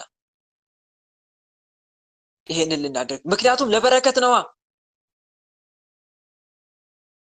ግልጽ ነው አይደል? በዚህ መልኩ ነው መዋጋት ያለብን ለማለት ያክል ነው። በተረፈ በርቺ እህቴ። መልሱ ከተመለሰልሽ ተመልሶልሻል አይደል? እሺ እኛ ወደ ሌላ ተራ ቁጥር እንለፍ። አንድ ጥያቄ ደግሞ ልጨምር። ሌላ ጊዜ እህቴ አንዳንድ ጥያቄ እስቲ ሌሎችንም እናስተናግድ። ሌላ ጊዜ ትጠይቂያለሽ። እሺ አመሰግናለሁ። እግዚአብሔር ያክብርን። ቸር መድኃኒዓለም የአገልግሎት ዘመን ይባርክልህ። አመሰግናለሁ ወንድም አለኝ። አሜን አሜን። እኔት እሺ ተራ ቁጥር አንድ መሰረት የመጨረሻ ዕድል ልስጣት እስቲ። ገብቻለሁ ወንድሜ፣ በጣም ይቅርታ። ቃሎች ቃለ በረከትን ያሰማልን። ሸበካዬ በጣም ሰታሽ ነው ወንድሜ። አዎ ሰታኝ ነው። ይቅር በላይ ወንድሜ፣ ሸበካዬ እምቢ ብሎኝ ነው። እሺ ቀጥይ። ጸጋውን ያብዛልን፣ ቃሎች ያሰማልን ወንድሜ። የኔ ጥያቄ ማለት ነው ብስጭትና አለ ነው። በጣም እናድዳለሁ። በቃ በሆነ ነገር በጣም እናድዳለሁ። በቃ መናደድ ሳልፈልግ ግን በዛ ሰዓት በቃ ተናድጄ ነው የማገኘው ያንን ነገር። መናደድ እኮ አልፈልግም፣ ግን ተናድጄ ተበሳጭቼ ነው የማገኘውና ለውሳኔ በጣም እቸኩላለሁ። በቃ ወንድሜ ህይወቴ ሁሉ ምስቅልቅል፣ በቃ በዚህ የተነሳ ህይወቴ በቃ ተመሰቃቅሏል። በቃ አሁንማ የሚመጡት ሰዎች ራሱ እኔን ለማበሳጨት ነው የሚመጡት እስከምልበት ደረጃ ላይ ደርሻለሁና ይህን ነገር እንዴት አድርጌ ነው ማቆም ፈልጋለሁ። መናደድ ግን አልፈልግም፣ ግን በዛ ነገር ላይ ተናድጄ የተበሳጭቼ ነው የማገኘውና ለውሳኔ በጣም እቸኩላለሁ። በቃ ይህን በቃ እንዴት አድርጌ መተው አለብኝ? መልካም እህቴ፣ ይሄ ብስጭትና ንዴት ዝም ብሎ በሆነ ባልሆነው ነገር ቱግ ማለት የአጋንንት ሴራና ተንኮል ነው። አንድ የአጋንንት ሴራና ተንኮል ነው። ለምንድን ነው ከተባለ አጋንንት ለምንድን እንዴ በትንሽ በትልቁ የሚያበሳጨን ከተባለ ሰራዊት ለመሰብሰብ ግብሩን ለማግኘት ነው። ስለ ሁለት ነገር ነው ይሄ የሚያደርገው። አንደኛ ምን ለማድረግ? ሰራዊት ለመሰብሰብ። ሰው ሲበሳጭ ሲናደድ ሰራዊት ይሰበሰባል መንፈስ። በቁጣችሁ ፀሐይ አይግባ ተብሎ ተጽፎ የለም? ኤፌሶ መልእክት ምዕራፍ 4 ቁጥር 28 ላይ ምዕራፍ 4 ቁጥር 26 እስከ 28 ላይ በቁጣችሁ ፀሐይ አይግባ ከቁጣ ራቅ ይላል። ደግሞ መዝሙረ ዳዊት መዝሙር 36 ቁጥር 8 ላይ ከቁጣ ራቅ፣ ከቁጣ ከብስጭት ራቅ፣ መዓትም ተው፣ እንዳትበድል አትቅና ተብሎ ተጽፏል። እነኚህን ነገር የሚያስደርጉ ለምንድን ነው? መናፍስት ሰራዊት ሊሰበስቡ፣ ጉልበት ሊያገኙ፣ ሌላ ግብራቸውን ሊያገኙ። ግብር ማለት የኃጢአት ስራ ነው። የዲያብሎስ ግብሩ ምንድነው ታውቃላችሁ? የኃጢአት ስራ እኮ ነው፣ ሌላ ነገር አይደለም። ግብር ሲባል በሌላ ነገር እንዳትመለከቱ። የኃጢአት ግብር ነው። የኃጢአት ግብር ካገኘ ምን ይጠቀማል? ይሰለጥናል። እኛ ላይ አንድ ስቴፕ ይሰለጥናል። አንድ ደረጃ በእኛ ላይ የበላይነት ያገኛል፣ ከፍ ይላል ማለት ነው። ፈንታ ያገኛል ማለት ነው። ለምሳሌ እንበል፣ ለምሳሌ አንድ ስቴፕ ደረጃ አገኘ፣ ጉልበት አገኘ ማለት ምን እንደሆነ ልንገራችሁ። ድሮ ኃጢአትን እምቢ ማለት ፓወር ሊኖር ይችላል። በቃ ይህን ኃጢአት ሲመጣ ሀሳብ ሲመጣብህ ወዲያው ሪጀክት የማድረግ ፓወር ሊኖር ይችላል። አሁን ግን ቶሎ ቶሎ ግብር መስጠት ከለመድክ ኃጢአትን ወደ እምቢ ማለት አትችልም። ይከብዳል። አየህ፣ ሰለጠነብክ። ምን ሆነ? ሰለጠነ። ድሮ አንተ ላይ እንደ ልብ ፈተና ማምጣት ሊያቅተው ይችላል። ለምሳሌ ድሮ ስትጸልይ እንቅልፍ አያስቸግርም እንበል። አሁን ግን የኃጢአት ግብር ሰጠከው አይደል? አሁን ደግሞ እንቅልፍ የማምጣት ክፍተት አገኘ ማለት ነው። ውሻ በቀደደው እስቲ ንገሩኝ፣ ውሻ በቀደደው ምን የሚባል አባባል አለ? እየቀድ እንትን እያደረገ ነው ማለት ነው። ቦታ እያገኘ ነው በአንተ ላይ፣ ወይም ግዛቱን እያስፋፋብህ ነው ማለት ነው። ያንተን ህይወት የመቆጣጠር አድማሱን እያሰፋብህ ነው ማለት ነው። ለዲያብሎስ ፈንታ አትስጡት ያለው እኮ ቅዱስ ጳውሎስ ከዛ አንጻር ነው። አትስጡት ማለት ግዛቱን እንዲያስፋፋ አትፍቀዱለት ነው። የግዛት አድማሱን እንዲያስፋፋ አትፍቀዱለት፣ ቦታ አትስጡት እኮ ማለቱ ነው። ካልሆነ እሱን የመቋቋም ብርታታችሁ እየቀነሰ ነው የሚመጣው ማለት ነው። እና አንዱ ከዛ አንጻር ነው።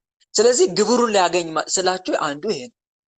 ለምሳሌ አሁንም ጥሩ ምሳሌ ልስጣችሁ።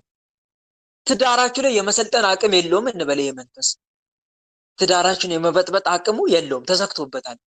ስለዚህ ትዳራችሁ ላይ ለመሰልጠን ሲፈልግ ግብር ይሰበስባል። ወይኔ ድሮ እኮ ትዳሬ እንደዚህ አይነት ነገር የለውም ነበረ፣ እንዲህ አይነት ፈተና ገጥሞ፣ አሁን ግን ትዳሬ ባሌ ሌላ ጸባይ እያመጣ መምጣት ጀመረ። ሰለጠነ ማለት ነው። አገኘ፣ ቦታ አገኘ። ድሮ ከሌለ አሁን ከመጣ አገኘ ማለት ነው ቦታ። የሆነ ቀዳዳ ሰጥተዋል ማለት ነው። የሆነ ክፍተት ሰጥተዋል ማለት ነው ለዚህ ክፉ መንፈስ። ስለዚህ ቆም ብለህ አስብ፣ ያችን ቀዳዳ ድፈናት። አያችሁ አይደል? ይሄ ነው ግብር ማለት ይሄ ነው። እና ግብር ሲያገኝ አንደኛ ስራው ይሰበስባል፣ ሁለተኛ ግብር ያገኛል፣ የኃጢአት ግብር። ለዛ ነው በትንሽ በትልቁም ቱግ እንድትይ የሚያደርግሽ፣ ግልፍተኛ ብስጩ እንድትሆኝ የሚያደርግሽ አንዱ ከዛ አንጻር ሰራዊት ለመሰብሰብ የኃጢአት ግብር ለማግኘት። እና ይሄን የቁጣ ጸባይ፣ የግልፍተኝነት ጸባይ የምናስተካክለው እንዴት ነው? አንደኛ በእንትን መስገድ፣ ስትሰግጂ ማለት ነው በርዕስ ስገጂ። ጌታ ሆይ የቁጣን መንፈስ አስወግድልኝ፣ ጌታ ሆይ መረጋጋትን አድለኝ፣ የመረጋጋትን መንፈስ አድለኝ እያልሽ ስገጂ። ስትሰግጂ የምትፈልጊውን ነገር በርዕስ እየጠየቅሽ ስገጂ። በዓላማ ስገጂ። በሌላ አነጋገር በዓላማ ስልሽ የሆነ ነገር ትፈልጊያለሽ አይደል? ያ የምትፈልጊውን እየጠየቅሽ ስገጂ ማለት ነው። በእያንዳንዱ ስግደትሽ ትዕግስትን አድለኝ ጌታ ሆይ። አሁን ትዕግስት አይደል የሚያስፈልግሽ? ትዕግስትን አድለኝ አምላኬ፣ ትዕግስትን አድለኝ ጌታዬ ኢየሱስ ክርስቶስ ሆይ ትዕግስትን አድለኝ፣ ጌታዬ አምላኬ ክርስቶስ ሆይ ትዕግስትን አድለኝ እያልሽ በእያንዳንዱ ስግደት የምትፈልጊውን ነገር ጠይቂው። ጌታን ይፈጽምልሻል። አንድ በዚህ ከዛ ጌታዬ መድኃኒዓለም የቁጣ መንፈስ አስወግድልኝ እያልሽ መስገድ ትችላለሽ። የቁጣ መንፈስ አምላኬ አስወግድልኝ፣ ጌታዬ ኢየሱስ ክርስቶስ የቁጣ መንፈስ አስወግድልኝ፣ አንሳልኝ፣ ስራውን አስቆምልኝ እያልሽ መስገድ። ለምሳሌ 41ን ስግደት ለምሳሌ እንበልና 120 መስገድ ከፈለግሽ 40ውን ጌታዬ ክርስቶስ ሆይ ትዕግስትን ስጠኝ ትይዋለሽ። 40ውን ደግሞ የቁጣ መንፈስ አስወግድልኝ ወይም ስራውን አስቆምልኝ፣ አሁን 40ውን ሶስተኛው ደግሞ አስወግድልኝ እያልሽ መስገድ ትችላለሽ። አይሻልም? የምትፈልጊው በዚህ መንገድ። ሌላው ደግሞ ጥበብ፣ ትዕግስትን የሚያድሉ ቅዱሳት መጽሐፍት አሉ። ከጸሎታት መካከል መዝሙረ ዳዊትን መጸለይ። መዝሙረ ዳዊት ያረጋጋል። መዝሙረ ዳዊት ያረጋጋል። የሰከነ መንፈስ እንድትይዝ ያደርጋል። መዝሙረ ዳዊትን አዘውትረህ የምትጸልይ ከሆንክ፣ በተመስጦ ተረጋግተህ የምትጸልይ ከሆንክ አንዱ ይሄ ነው። ሌላው ደግሞ ለማስተዋል፣ ለጥበብ፣ ለትምህርት መጽሐፈ ምሳሌን አንብቢ። ምን አልኩሽ? መጽሐፈ ምሳሌ። በእውነት መጽሐፈ ምሳሌን ሁሉ የሚያነብሰው የመረጋጋት መንፈስ፣ በአጭሩ ጥበበኛ እየሆነ ይመጣል። ያ ሰው ጥበበኛ እየሆነ ነው የሚመጣው። እውነቴን ነው የምላችሁት ወንድሞች፣ እኔ መጽሐፈ ምሳሌን ባነበብኩ ቁጥር እንዴት አይምሮ እንደምገዛ ለራሴ ነው የምላችሁ። ለራሴ አይምሮ ገዛለሁ። በእውነት አብዛኛውን ደግሞ ለእናንተ ምክር መመክራችሁ ከመጽሐፈ ምሳሌ ጥቅስ እያወጣው ነው። ከመጽሐፈ ምሳሌ ጥቅስ እያወጣው ነው። መጽሐፈ ምሳሌ የጥበብ መጽሐፍ ነው። በእውነት እንዴት ማርማር ይላል መሰላችሁ። ይሄ መጽሐፍ እንዴት ይጥማል መሰላችሁ። ልክ ወተት እንደምትጋቱት ቁጠሩ። ወተት እንደመጋት ያለ ነው። እግዚአብሔር አምላክ ጠቢቡ ሰለሞንን ከማንኛውም ሰው ጠቢብ አድርጎ አልቆ ነው የፈጠረው።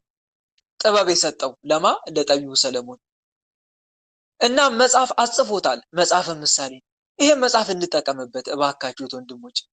ከስንፍና ሁሉ ለመላቀቅ ከፈለክ መጽሐፈ ምሳሌን አንብብ። ከስንፍና ያላቃል መጽሐፈ ምሳሌ። ምን ይላል መሰላችሁ? ሰነፍን በሙቀጫ ከእህል ጋር ብትወቅጠው ስንፍናው ከሱ አይርቅም ይላል። አይገርም? ሰነፍን በሙቀጫ ከእህል ጋር በዘነዘና ብትወቅጠው ስንፍናው ከሱ አይርቅም።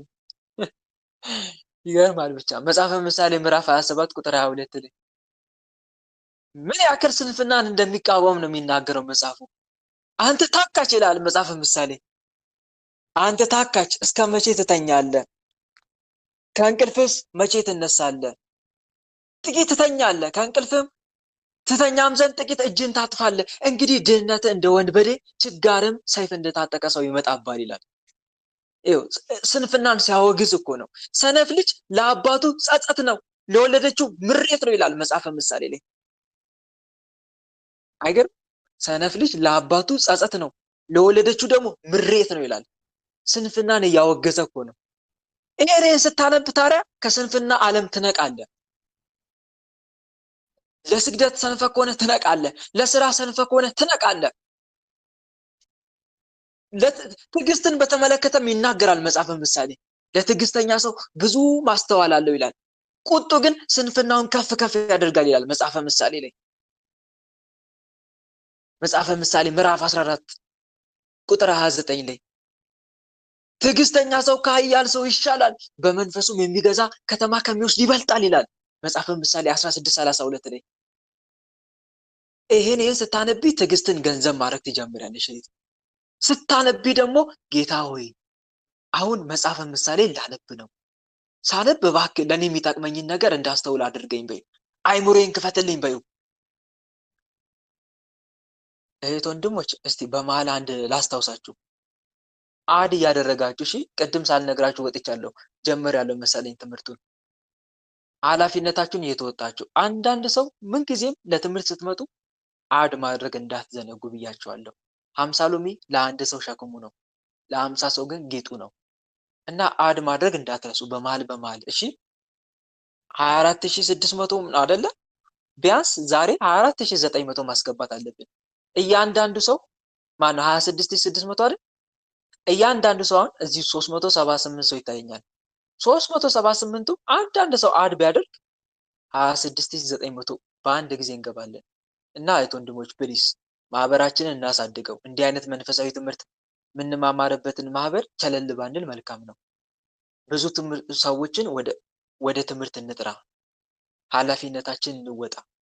ማስተማር እንኳን ባንችል ወደ ትምህርት ዓለም እንጋብዛቸው እንጂ ወደ መንፈሳዊ ትምህርት እንዲማሩ ማለት ነው። እና ኃላፊነታችን እየዘነጋን ነው፣ ለወረት ብቻ እያደረግን ስለሆነ እንንቀሳቀስ ለማለት ያክል ነው።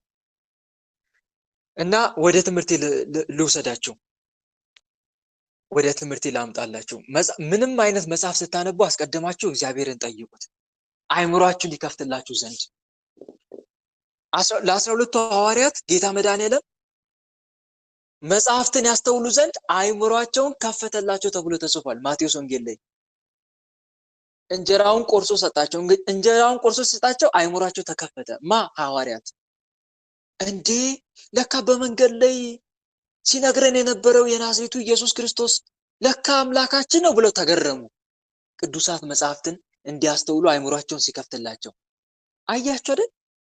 እና ምንጊዜም መጽሐፍ ለማንበብ ስትገልጡ ጌታ ሆይ ይሄ መጽሐፍ ላነብ ነው፣ እባክን መጽሐፉን አንብቤ እረዳው ዘንድ ማስተዋልን ስጠኝ። ለሐዋርያት መጽሐፍትን ያስተውሉ ዘንድ አይምሯቸውን እንደከፈትክ ሰምቻለሁ፣ አንብቤያለሁ። እኔስ ልጅ አይደለሁም? እባክህ አይምሮዬን ክፈትልኝ በሉት። ግልጽ ነው አይደል? ለኔም ለልጅ ምን አድርግልኝ? አይምሮን ክፈትልኝ፣ ማስተዋልን፣ ጥበብን፣ ዕውቀትን ስጠኝ ብለን ልንጸልይ ልንማጸን ይገባል። ከዛ በኋላ ታነባለህ ማለት ነው። ጎበዝ ኮንክ ደግሞ ወይ እንትን ማን ነው መልካ ቅዱስ ዑራኤልን መጸለይ። ሊቀ መላእክት ቅዱስ ዑራኤል ለዕዝራ ሱቱኤል የእውቀት ጽዋ አጠጥተው ነበረ። ለኔም ልጅ እባክህን ከፈጣሪ አማልደ አይምሮን ክፈትልኝ። የአይምሮ መተት ነው ብዙን ጊዜ የሚጫወትብን የአይምሮ መተት። እንዲሁም ደግሞ አብሮ የተወለዱ የቤተሰብ ዛር መናፍስት ምንም ነገር ብናነብ ብንማር ድዝዝ ብለን እንድንቀር የሚያደርገን እሱ ነው። የአይምሮ መተትና የአይምሮ የሰላቢ መተትና የቤተሰብ ዛር መናፍስት፣ በተለይ ዛር አይነ ጥላ፣ ገርግር አይነ ጥላ፣ እነኚህ አይምሮ ድፍን ነው የሚያደርጉት፣ ይዘጋሉ። እንዳይገባን የሚያደርጉት እነሱ ናቸው። እነሱ መናፍስት እንዲይዝልን መልካ ቅዱስ ዑራኤል ተማጽነን፣ መልካ ኢየሱስ እነኚህን መጽሐፍት እነኚህን የጸሎት ጸልየን ብናነብ መልካም ነው። እና መጽሐፈ ምሳሌን ፕሊስ እህት ወንድሞች እንደ ወንድም ምከረን። ዕውቀት እንፈልጋለን፣ ጥበብ እንፈልጋለን። ወንድማችን ምከረን፣ ማስተዋልን ገንዘብ ማድረግ እንፈልጋለን ካላችሁ እንደ ወንድም ሳልደብቅ ሳልሰስት መነግራችሁ መጽሐፈ ምሳሌ ነው። መጽሐፈ ምሳሌን ለጥበብ የሚደርስ መጽሐፍ ምን አለ? በእውነት እኔ ተመስጬ ነው ማነበው እያንዳንዱን ፓርት። ከመውደዴም የተነሳ ለራሴ ብዬ ከመጽሐፉ ጥቅስ መርጬ ነው ያዝኩት። ለዚህ ለትዕግስት ይሄንን እያልኩ እየመረጥኩ ይዣቸዋለሁ። ልክ እናንተም እንደዛ አድርጉ። ማንበብ ብቻ ሳይሆን ደግሞ የሚጠቅማችሁ ወይ በእርሳስ ነገር ይዛችሁ በእርሳስ የምትፈልጉትን ፓርት የለም ማስመር፣ ሁሌ ማስታወስ የምትፈልጉትን። በእውነት ጥበበኛ ነው የሚያደርጋችሁ። ጥበበኛ አዋቂ ያደርጋችኋል መጽሐፈ ምሳሌ። ሁለተኛስ ሌላስ የምትመክረን ምክር አለ መጽሐፍ አለ ካላችሁኝ፣ አዎ አለ። ሲራክ፣ ጥበበኛው ሲራክ የጻፈው መጽሐፈ ሲራክ አቤት አቤት እንዴት ይወደዳል መሰላችሁ። ሌላስ የምትመክረን መጽሐፍ አለ? አዎ አለ። ምን? ኢዮብ። ምን አልኳችሁ? ንገረኝ እስቲ። ምን አልኳችሁ? ኢዮብ፣ መጽሐፈ ኢዮብ። እነኚህ የጥበብ መጽሐፍት ናቸው። መጽሐፈ ኢዮብ። እንደ ጸሎት ዳዊትን ጸልዩ። ዳዊትም የጥበብ መጽሐፍ ነው በነገራችን ላይ። የምስጋናም ይባላል። የምስጋናም መጽሐፍ ነው፣ የጥበብም መጽሐፍ ነው ዳዊት። እሱም በማስተዋል ሆናችሁ ጸልዩት። ሌሎችን ደግሞ ለትምህርት ካላችሁ መጽሐፈ ኢዮብ፣ መጽሐፈ ምሳሌ፣ መጽሐፈ ሲራክ። አሁንም እንጨምርልን፣ አረ ጥበብ እንፈልጋለን፣ ማስተዋል እንፈልጋለን ካላችሁ መቃብያን፣ መጽሐፈ መቃብያን፣ ቀዳማዊ፣ ካልዕ፣ ሳልስ፣ እነኚህ ሶስቱን ጨምሩባቸው። አዋቂ ጠቢብ የሚያደርጓችሁ መጽሐፍት ናቸው እነኚህ። ዕውቀት ፍለጋ የትም አትሄድ። እነኚህ መጽሐፍ በደንብ አድርገህ መላልሰ አንብብ። አንዴ አንብብ ያለው ብለህ አትተው፣ ደጋግመህ ሁሌ አንብባቸው። ሰዓት መመደብ እኮ ነው። የእውነት ሰዓት ከመደባችሁ በቂ ነው ወንድሞች። 30 ደቂቃ ወይ 1 ሰዓት በየቀኑ ወይ 30 ደቂቃ ከመደብክ በቂ አሪፍ ነው። ደግሞ ጠዋት ብታነብ ደግሞ የተመረጠ ነው። ወደ ስራ ከመሄድ በፊት በንጹህ አይምሮ በነገራችን ላይ ከጭቅጭቁ ዓለም አርፎ ወደ ስራ ታድሶ የሚነሳው ከእንቅልፍ ስትነሳ ነው። መጀመሪያ ከእንቅልፍ ስትነሳ ጸሎት አድርግ። ከዛስ ጸሎት ካደረግክ በኋላ ወደ ስራ ከመሄድ በፊት ተኩልም ሰዓት ብትሆን አንብብ እስቲ እነኚህን የጥበብ መጽሐፍት፣ በተለይ መጽሐፈ ምሳሌ። ወይ ጉድ እያልክ እየተገረምክ ነው የምታነበው። የምር እየተገረምክ ነው የምታነበው። ይገርማል። ዛሬ ትልቅ ነገር ተማርኩኝ ብለን ወደ ስራ የምትሄደው እና መጽሐፈ ምሳሌ፣ መጽሐፈ ሲራክ፣ መጽሐፈ ኢዮብ እነኚህ ወሳኝ መጽሐፍቶች ናቸው እና ይሄንን እመክራቸዋለሁ። ስለዚህ ይሄን ስታነቢ እህቴ ሁሌ ማንበብ ስትለማመጪ ግን ስታነቢ እየጸለሽ እና እነኚህን ነገሮችን ካደረግሽ እውነቴን ነው የምልሽ እህቴ ቁጣን ቀስ በቀስ እየተውሽ ነው የምትመጪው። በተለይ ይህችን ቃል ስታስታውሽ ሁሌ ረገብት ያለሽ። ትዕግስተኛ ሰው ከኃያል ሰው ይሻላል። እኔ እችን ጥቅስ አስታውሳት ሁሌ ረገብ ነው የምለው። እኔም እኮ እንደማንኛውም ሰው እቆጣለሁ፣ እናደዳለሁ። ልክ እቺን ሳስባት ግን ወዲያው ሰከን እላለሁ። ትዕግስተኛ ሰው ከኃያል ሰው ይሻላል የምትለው ቃል ትገዛኛለች። እውነት ልክ እንደ ሉጋም ነው የምትይዘኝ። ትዕግስተኛ ሰው ከኃያል ሰው ይሻላል፣ በመንፈሱም የሚገዛ ከተማ ከሚወስድ ይበልጣል። ሳስበው ወዲያው ረገብ እላለሁ። እና እቺን ጥቅስ ያዟት። መጽሐፈ ምሳሌ ምዕራፍ 16 ቁጥር 32 ለትዕግስተኛ ሰው ብዙ ማስተዋል አለው፣ ቁጡ ግን ስንፍናውን ከፍ ከፍ ያደርጋል። መጽሐፈ ምሳሌ ምዕራፍ 14 ቁጥር 29 የለዘበች መልስ ቁጣን ትመልሳለች፣ ሻካራ ቃል ግን ቁጣን ታስነሳለች። መጽሐፈ ምሳሌ ምዕራፍ 15 ቁጥር 1 እነኚህ ቃላቶች ያዟቸው። ደግሞ አንድ ነገር እንዳትረሱ፣ ከወንጌል ጥቅስ ደግሞ ላምጣላችሁ። አቤት አቤት እችን ጥቅስ ሳስባት እንዴት እንደምፈራ።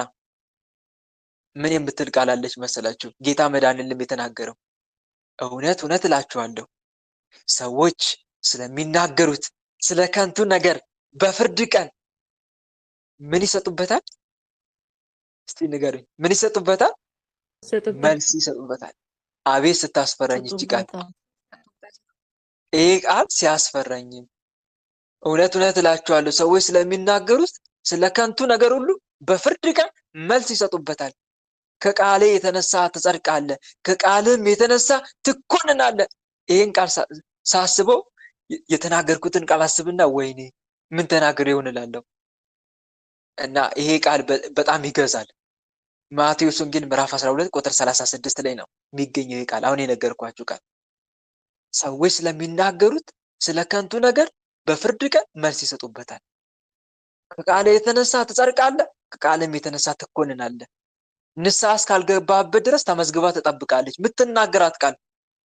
ይህን ቃል ስታስብ ቀላል ብለህ የምታስባቸውን ስድብ ራሱ ለመናገር ትፈራለህ። በጣም ፈሪ ነው የምትሆነው። የመላእክት አለቃ ቅዱስ ሚካኤል ከዳቢሎስ ጋር በተከራከረ ጊዜ ስለ ሙሴ ሥጋ ሲነጋገር ጌታ ይገስጽ እንጂ አለው እንጂ የስድብን ቃል ሊናገረው አልደፈረም። ቅዱሳን መላእክት ራሱ እንዴት እንደሚጠነቀቁ ተመልከቱ። ከአፋቸው ስለሚወጣው ቃል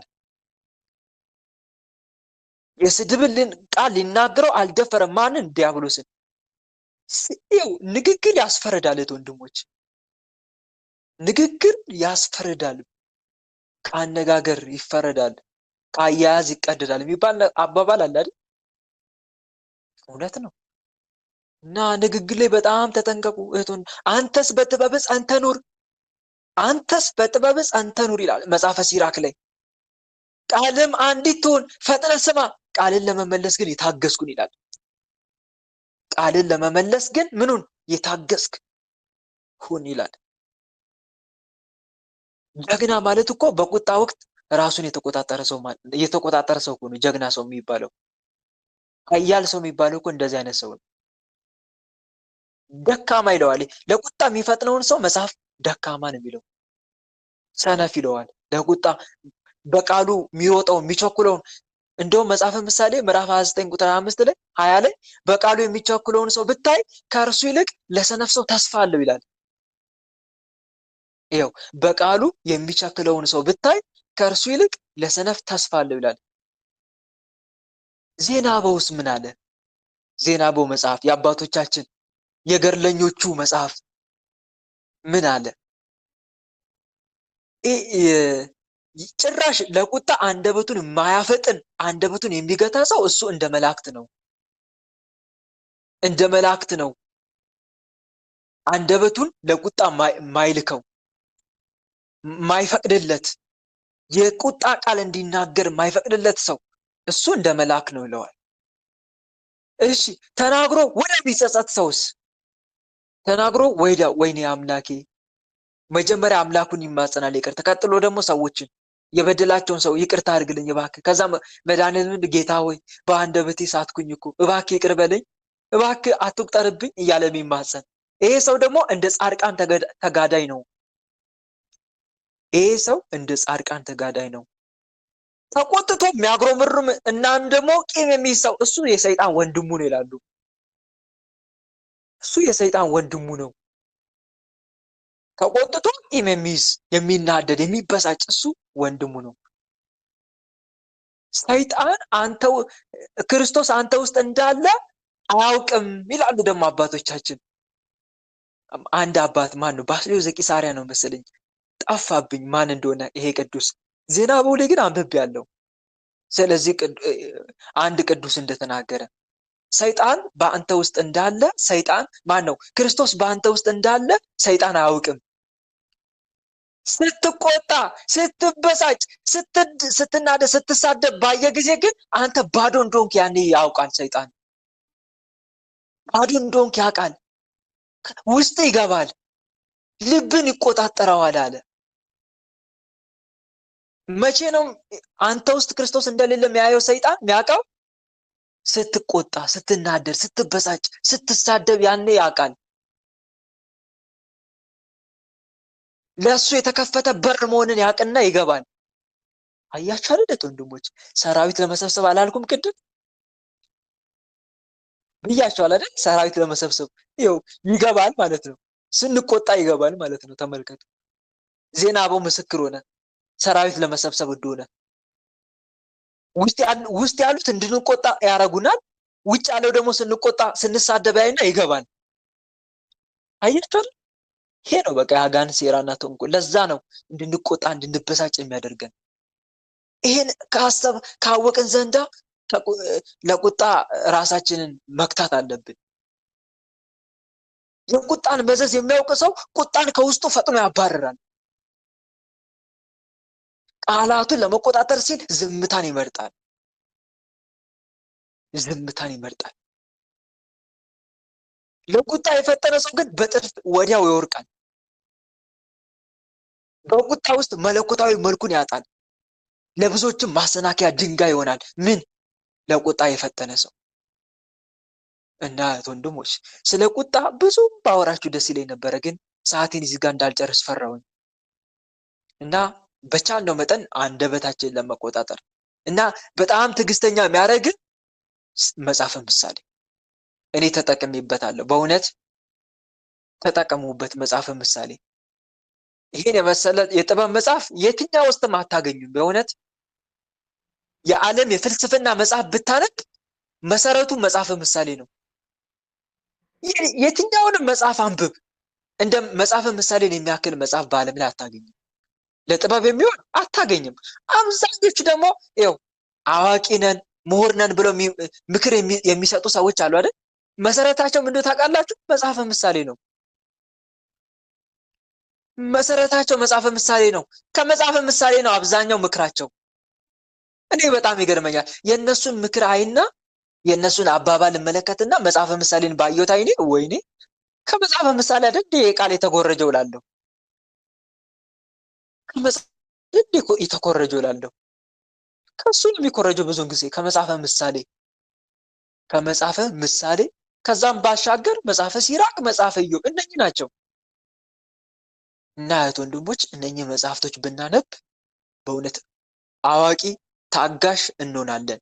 እና ደግሞ እህቴ ስትሰግጂ ቅድም ያልኩሽ እንዳትረሺ። ጌታ ሆይ ትዕግስትን አድለኝ፣ ጌታ ሆይ የቁጣን መንፈስ አስወግድልኝ፣ ጌታ ሆይ የቁጣን መንፈስ ስራውን አስቁምልኝ፣ ጌታ ሆይ የመረጋጋትን መንፈስ አድለኝ ያልሽ መስገድ ይሰጥሻል ጌታ መድኃኔዓለም።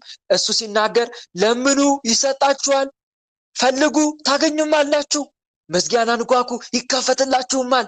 የሚለምነው ሁሉ ይቀበላል፣ የሚፈልገውም ያገኛል፣ መዝጊያንም ለሚያንኳኳ ይከፈትለታል ብሏልና። ማቴዎስ ወንጌል ምዕራፍ 7 ቁጥር 9 ላይ ምዕራፍ 7 ቁጥር 7 እስከ 9 ላይ እንደዚህ ብሎ ተናግሯል። በስሜ የምትለምኑትን ሁሉ እኔ መድኃኔዓለም አደርግላችኋለሁ ይላል። ዮሐንስ ወንጌል 14:12 ላይ 14:13 ላይ ምንም ነገር በስሜ ብትለምኑ እኔ አደርግላችኋለሁ ብሏል። ስለዚህ ከስግደት ጋር እንዲያደረግሽ ለምኝው፣ የልብሽን መሻት ይፈጸምልሻል። ይሄን ይመስላል እህቴ። እንደተመለሰልሽ ተስፋ አደርጋለሁ።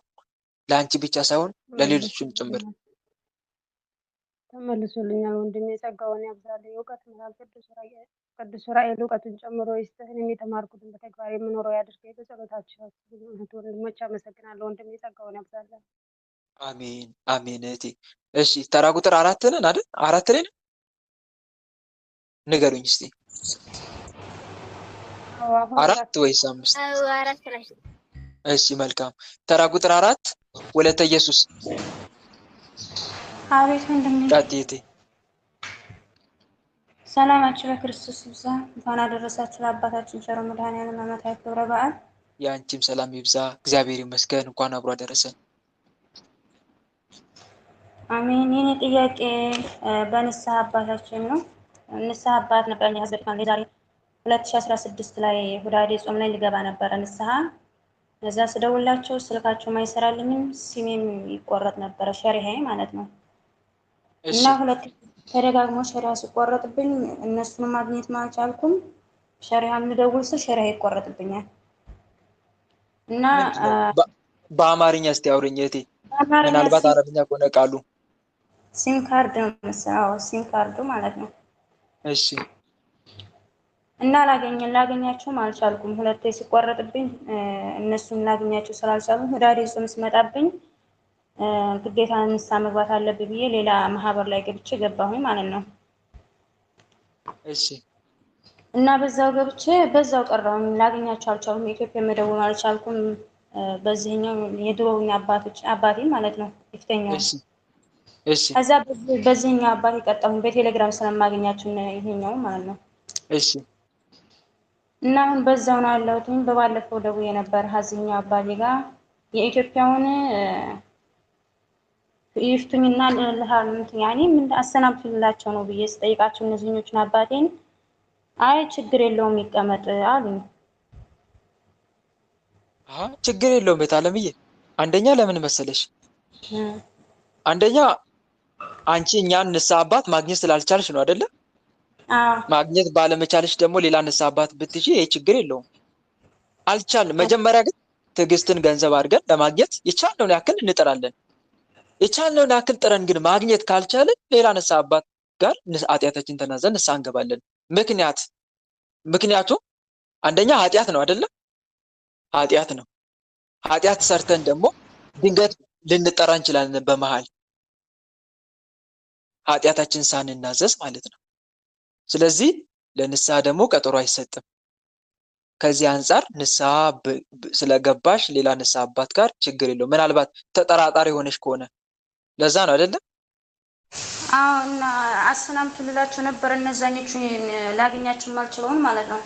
እና ታያቸው ችግር የለውም ልጅ ምናምን አሉኝ እነኞቹ። ከሆነ ንስሐ አባት እዚህ ጋር ገብተሻል አይደለ?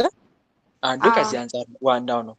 እዚህ ጋር ንስሐ አባት ከገባሽ በዚሁ ቀጥ ያው በሁለተኛው ንስሐ አባት መቀጠል ነው ያለብሽ። መልካም። አመሰግናለሁ። ቃል ያሰማልኝ፣ ቅዱስ ገብርኤል ይጠብቅልኝ። አመሰግናለሁ። አሜን አሜን እህቴ። እሺ ተራ ቁጥር 5 ወለተ ማርያም። ወለተ ማርያም። አቤት ወንድሜ ገብቻለሁ። እሺ ቀጥይ። ቃልዎት ያሰማል ወንድማጋማለሁ። አሜን። የእኔ ጥያቄ ወንድሜ እናቴ ነው። ከአሁን በፊት እናቴ ባዕድ አምልኮ ቤተሰቦች ያመልኩ ነበረ እና ቅርብ ጊዜ ነው ወደ እግዚአብሔር የመጡት ወደ ቁርባን የመጡት እና በመጣች ሰዓት ይሰማል። እየሰማሁሽ ነው። ወደ እግዚአብሔር አምልኮ ስትመጣ ጥሩ ላይ ነበረች። ቤተሰቦቼ ጥሩ ላይ ነበሩ፣ ጥሩ አምልኮ ላይ ነበሩ እና መጀመሪያ ንስሐ የመጀመሪያ ስትገባ የግደት ቀኖናውን ትተውት እንሰግዳለን እያሉ ቀኑን ትተውት ከዛ እናት አባቶቼ ማለት ነው። ከዛ እናቴ ከተኛሁበት የሆነች ኪዳነ ምሕረት እንደሆነች ነው የምትነግረኝና ብድግ አድርጋ አልጋ ላይ አስቀምጣ ተነሽ ልጆች እንዳይጠፉ ተነሽና ጸልይ ያለችኝ። ከዛ በኋላ ነው የበረታችሁ እናቴ። ከዛ ምንም ነገር ስናማክራት ጸሎት አድርጊልን ብለን ስናማክራት ወይ ይሆናል ወይ አይሆንም ብላ ትነግረንና ያለችው ነገር ይሆናል እናቴ ማለት ነው። ማን ነው የምትነግራት? ሄዳት እንደነገረቻት ነው የምትነግረን ማለት ነው። ኪዳነ ምሕረት እንደነገረቻት? አዎ ነው የምትነግረን። ድምጽ እንደዚህ ብላ ነገር በራእይ በድምጽ እሺ ምን አለች? በድምጽ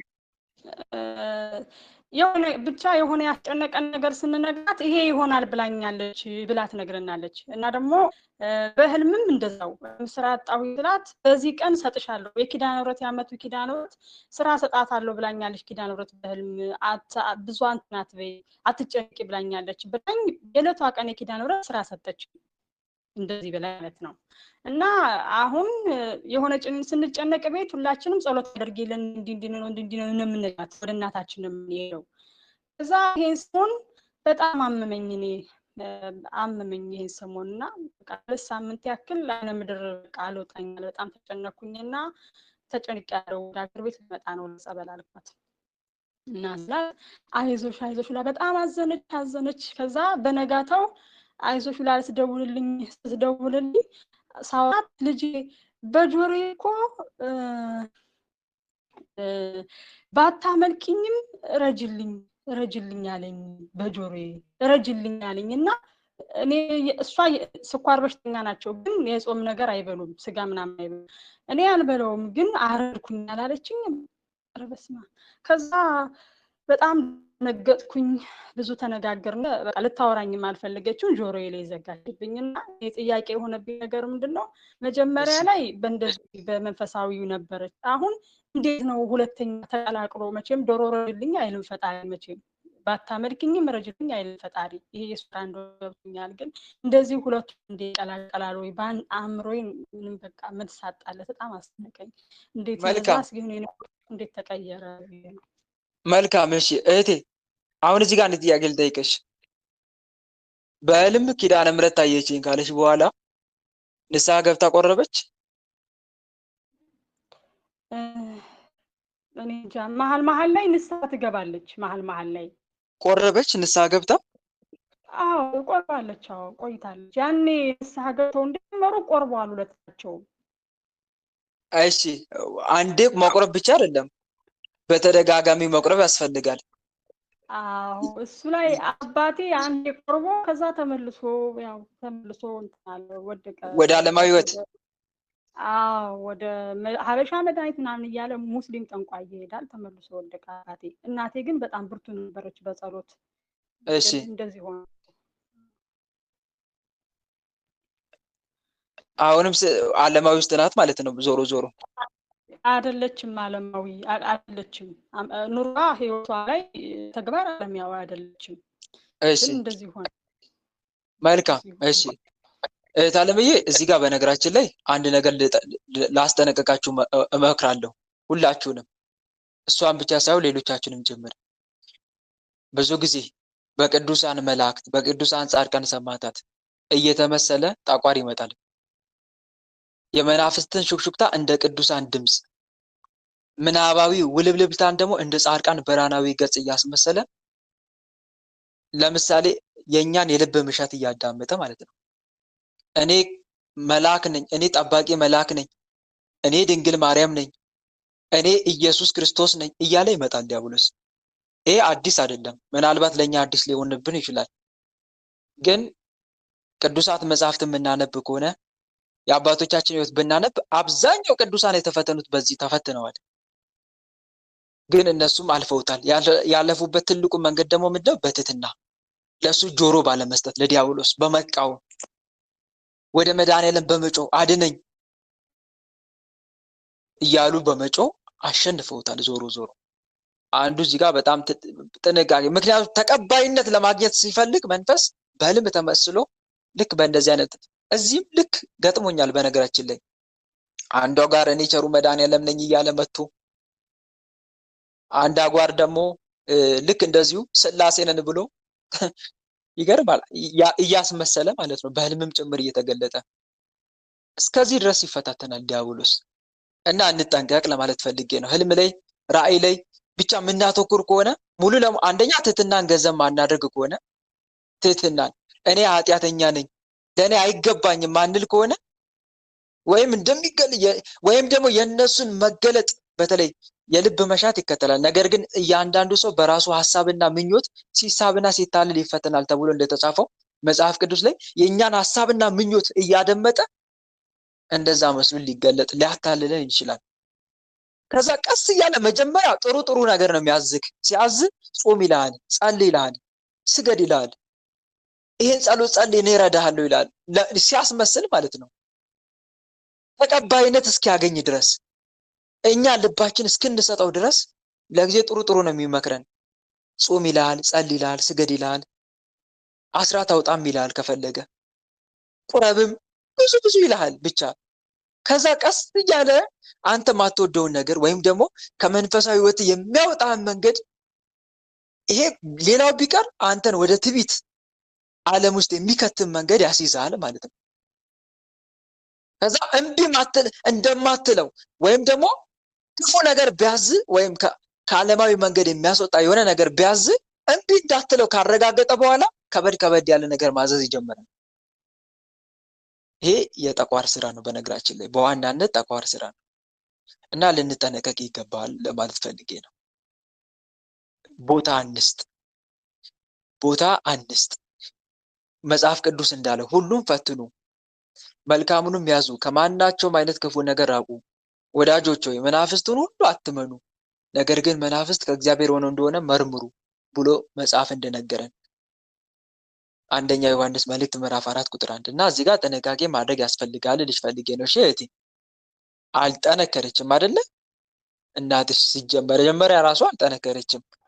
ባዕድ አምልኮም አለ። በባዕድ እረጅልኝ ማለት እንግዲህ የለመደ ነው ማለት ነው። ለምዷል ማለት ነው ግብር። ያንን ግብር ሲፈልግ ደግሞ ቆይ አስጨርሽኝ አንዴ። ያንን ግብር ሲፈልግ ደግሞ አንቺን እዚህ ጋር መጥቶ ያሳምምሻል፣ ይዋጋሻል። ስለዚህ እናትሽ ደግሞ አለማወቅ አለ። የእሷን አለማወቅ ይጠቀማል። ስለዚህ አለማወቋን ተጠቀመና ግብሩን ያገኛል። አሳረዳት ማለት ነው። እሷ ልታምነው በምትችለው መልኩ ነው ብዙዎችን ወደ ጥንቆላው ዓለም እንደዚህ አድርጎ ወስዷቸዋል። ሚካኤል ተገለጠልኝ፣ ሚካኤል ነው ያዘዘኝ፣ ቅዱስ ገብርኤል ነው የተገለጠልኝ፣ ድንግል ማርያም አዛኛለች እያሉ ዛሬ መነኩሴ የሚያጫውታቸው ባህታዊ የሚያጫውታቸው በየከተማው ያሉ የሞሉት እንደነኛ አይነት ሰዎች ናቸው። ተታለው በርኩስ መንፈስ ማለት ነው። ድንግል ማርያም ተናገሪ ብላኛለች፣ ቅዱስ ሚካኤል ተናገር ብሎኛል፣ መድኃኔዓለም ካልተናገርክ እንዲህ ብሎኛል እያለ ሰውየው ላይ የሚያደረ መንፈስ ሊያታልል ሊያጭበረብር ይሞክራል። እና በጣም ጥንቃቄ ልናደርግ ይገባል ለማለት ያክል ነው። ወንድሞች አይናገርም ማለት አይደለም። ከመንፈስ ቅዱስ መገለጥ አይመጣም ማለት አይደለም። ግን ያንን በእኛ እንዲገለጥ እኛ ምን ያክል የበቃንን፣ ምን ያክል ተዘጋጅተናል? እኛ ወዲያው ህይወት በራእይ የሚሞላ ከሆነ ችግር አለ ማለት ነው። ንስሐ እንደገባ ወዲያው በተደጋጋሚ ጥሩ ራእዮች የምታይ ከሆነ ወንድሜ ችግር አለ፣ ተጠንቀቅ። ሊጥልህ ፈልጓል ማለት ነው።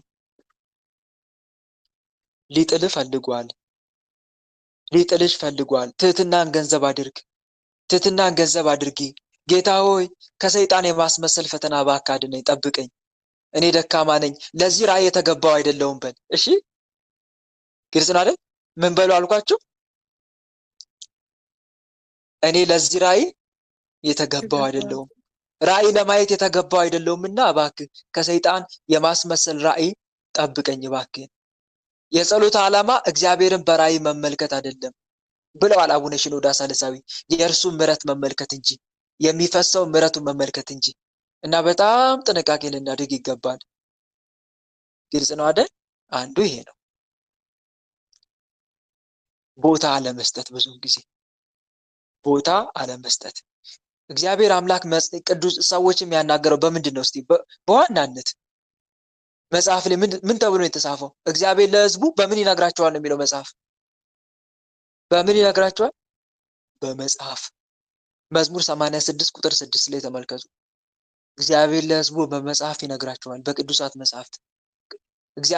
የእግዚአብሔር መንፈስ ያለበት መጽሐፍ ሁሉ ለትምህርትና ለተግሳጽ፣ ልብንም ለማቅናት፣ በጽድቅም ላለው ምክር ደግሞ ይጠቅማል ተብሎ እንደተጻፈው ስናደርግ ደግሞ ምንጊዜም ስናደርግ እንደ እግዚአብሔር ቃል ነው ማድረግ ያለብን።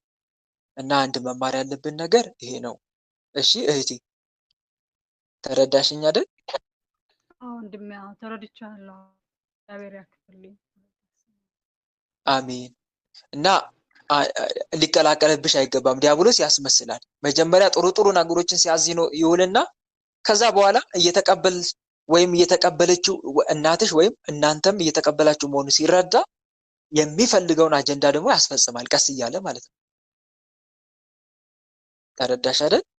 ስለዚህ ቦታ ለመስጠት ለሱ እሱን ከማዳመጥ ይልቅ ማድረግ ያለብን ነገር እግዚአብሔር ነግሮናል አይደል? በቅዱሳት መጻሕፍት በመምህራን ነግሮናል አይደል? ያንን ተግባራዊ ማድረግ አንዱ ይሄ ነው። ግልጽ ነው አይደል? ይሄ ግልጽ ነው። ያወዛገኝ የሆነው እኮ ዲያቆን የትኛው እንደሆነ ታውቃለህ? መጀመሪያ ላይ ንስሐ ገብተው እንደነገርኩ ቀኖናቸውን አልፈጸሙም፣ ረስተውት ነበርና አንስታኝ ብብት ታቅፋ አንስታኝ ነው አልጋ ያስቀምጣኝ ተነሽ ጸሎት አድርጊ ብላኝ ያስጀመረች ካለች በኋላ የሆነ ነገር ሰማው። ጸሎት ስታደርግ ሲጀመር ጸሎት ስታደርግም ምናልባት ከትልቁ ሶፋ ላይ ጋደም ብላ ከሆነ ትንሽ ሶፋ ላይ በሰው ተመስሎ ቁጭ ብሎ እንደ ህፃን ሊያግጥብኛል፣ ምላሱ እያወጣ ሹፍብኛል፣ ይሰድበኛል ትለናለች። እሺ መንፈሱ ማለት ነው። እዛ በስላሴ ስምና ምስል ነው የሚለው እናለች። የሆነ መንፈሱ ይገለጥና ይታያታል። ከዛ እሱን ስትል የሚነግራትን ድምጽኛ ማመን ጀመርነ። እንደዚህ ሆነማ በሚል ከዛ ይሄኛው ነገር ሲመጣ በቃ ሁሉ ነገር ዲስኳሊፋይ እንደሆነ ተሰማኝ ማለት ነው። ከዛ ሁለቱ ታድጌ ባንጻራዊ ሁለቱ ባንድ እንዴት ይሆናል? ለዛ ነው ክፉ ከማን ነው የታለምዬ? ክፉ ከማን ነው? ከዲያብሎስ አይደል? ለምሳሌ በሚያደርገው ከፍሬያቸው ታውቋቸዋላችሁ አላለም መድኃኒዓለም? ከምናችሁ ታውቋላችሁ? የበግ ለምድ ለብሰው ከሚመጡባችሁ ነጣቂዎች ተኩላዎች ከሆኑ ተጠንቀቁ ካለ በኋላ ጌታ ሆይ በምን ልናውቃቸው እንችላለን ሲሉት ምን ነበር ያለው? ከፍሬያቸው ታውቋቸዋላችሁ። ለምሳሌ እረድልኝ የሚለው ማን ነው? ፈጣሪ ወይስ አጋንንት? አጋንንት ነው። ስለዚህ አታሏታል ማለት ነው እናትሽን። ስለዚህ መታለሏን ቀስ ብለሽ ንገሪያት። ከመናገርሽ በፊት ደግሞ መጀመሪያ ወደ አምላክሽ ጸልይ። ጌታ ሆይ እናቴ የአጋንንቱ ሴራና ተንኮል እንድታውቅበት እንድትነቃበት እባክህ ልቧን ክፈት፣ እባክህ ቃሌን እንድትሰማ አድርጋት፣ እባክህን ስለ ድንግል ማርያም ብለሽ ተማጸኝ። ቅድስት ኪዳነ ምሕረትንም ተማጸኛት። እናቴ ቅድስት ኪዳነ ምሕረት እናቴ በአጋንንት ተታላ ለአጋንንት ገብራለች፣ እባክሽ ከዚህ ከተሳሳተችበት የስህተት አረንቋ እባክሽ እናቴን አውጪልኝ እያልሽ ተማጸኛት። ከዛ በኋላ እናትሽን ምከሪ። በሁለት መንገድ፣ አንደኛ እየጸለሽ፣ ሁለተኛ እየመከርሽ። በሁለቱ ታወጫታለሽ። እናም ንስሐ ትግባ ባደረገችው ስራ። አጋንንቱን ያሰለጠንሽው በያት። እረድልኝ የሚል አምላክ የለንም በያት። ግልጽ ነው አይደል? ምን በልልኝ የሚል አምላክ የለም፣ እረድልኝ የሚል አምላክ የለም። ያታልልሽ አጋንንት ነው። ይሄን በማድረግሽ ደግሞ ጠላትሽን አሰልጥነሻል። ስለዚህ እባክሽን ንስሐ ግቢ በያት። ግልጽ ነው አይደል? አንዱ ይሄ ነው። እሺ ወንድሜ፣ ግልጽ ነው። እግዚአብሔር ያክብርልኝ፣ ቃሉን ያሰማልኝ፣ ጸጋውን ያስፈልገው ወንድማዬ። መልካም። አንቺም ደግሞ ፈተና ከበዛ አንደኛ መታገስ፣ ሁለተኛ ደግሞ ወደ ሀገርሽ ገብተሽ ጠላቶችሽን ብትፋለሚ መልካም ነው። እሺ እህቴ፣ ስጋው ደሙን እየተቀበልሽ አትቀበይም መሰለኝ ካለሽበት ቦታ አንጻር አትቀበይም አይደል? እቀበላለሁ ወንድም ማለት እቀበላለሁ። እየተቀበልሽ ነው። ስለዚህ ሱባኤ ግቢ። ንስሐ ከገባሽ በኋላ ሱባኤ ግቢ። አትገቢም መሰለኝ ሱባኤ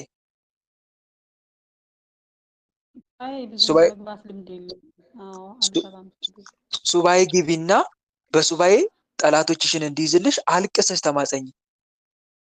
ግልጽ ነው አይደል? አልቅሰሽ ተማጸኝ በሱባኤ እባክህ እኔ ደካማ ነኝ፣ ኃይል የለኝም፣ ጠላቶችን ለአንተ አሳልፌ ሰጥቻለሁ፣ ጠላቶችን ያዝልኝ እያልሽ አልቅሰሽ ተማጸኝ በመድኃኒዓለም ፊት። ከዛ በኋላ ከሱባኤ መልስ ጠላቶችሽን ተፋለሚ። ግልጽ ነው እህቴ? ይሄንን አድርጊ እና ደግሞ ትዕግስትን ገንዘብ አድርጊ። በተረፈ በርቺ። እሺ እኔት አይዞሽ። በተረፈ በርቺ። ስጋው ደሙን ደግሞ ሁሌ ተቀበይ፣ ሳታቋርጪ ቶሎ ቶሎ መቀበልን ልምድ አድርጊ። በጠላቶችሽ ላይ እንድትበረቺ እንድትሰለጥኝ ያደርግሻልና። ይሄን ይመስላል። በተለይ ወንድሞች በህመም መንፈስ የሚፈታተናችሁ ከሆነ የሚያሰቃያችሁ ከሆነ ከስጋው ደግሞ እንዳትርቁ እሺ። በቻላችሁት መጠን ቶሎ ስጋው ደግሞ ለመቀበል ሞክሩ። ስትቀበሉ ደግሞ በርዕስ ተቀበሉ። በርዕስ ያንን ችግር ጤና ለማግኘት ከሆነ ጤናዬን እንድትሰጠኝ ብላችሁ ተቀበሉ። ስጋው ደግሞ ስትቀበሉ ንስሐ ገብታችሁ ታዲያ አይገባኝም ሳይገባኝ በቸርነት ብዛት ልቅረብ እያላችሁ ግልጽ ነው አይደል? ይህንን እያደረጋችሁ መቀበል ያስፈልጋል። በተረፈ በርቺ ታለ እግዚአብሔር ፍጻሜሽን ያሳምርልሽ። እሺ እህት ወንድሞች፣ የዛሬው መርሃ ግብራችን በዚሁ ተጠናቋል። ለነበረን ጊዜ አምላካችን ልዑል እግዚአብሔር በእውነት ስሙ ከአጽናፍ እስከ አጽናፍ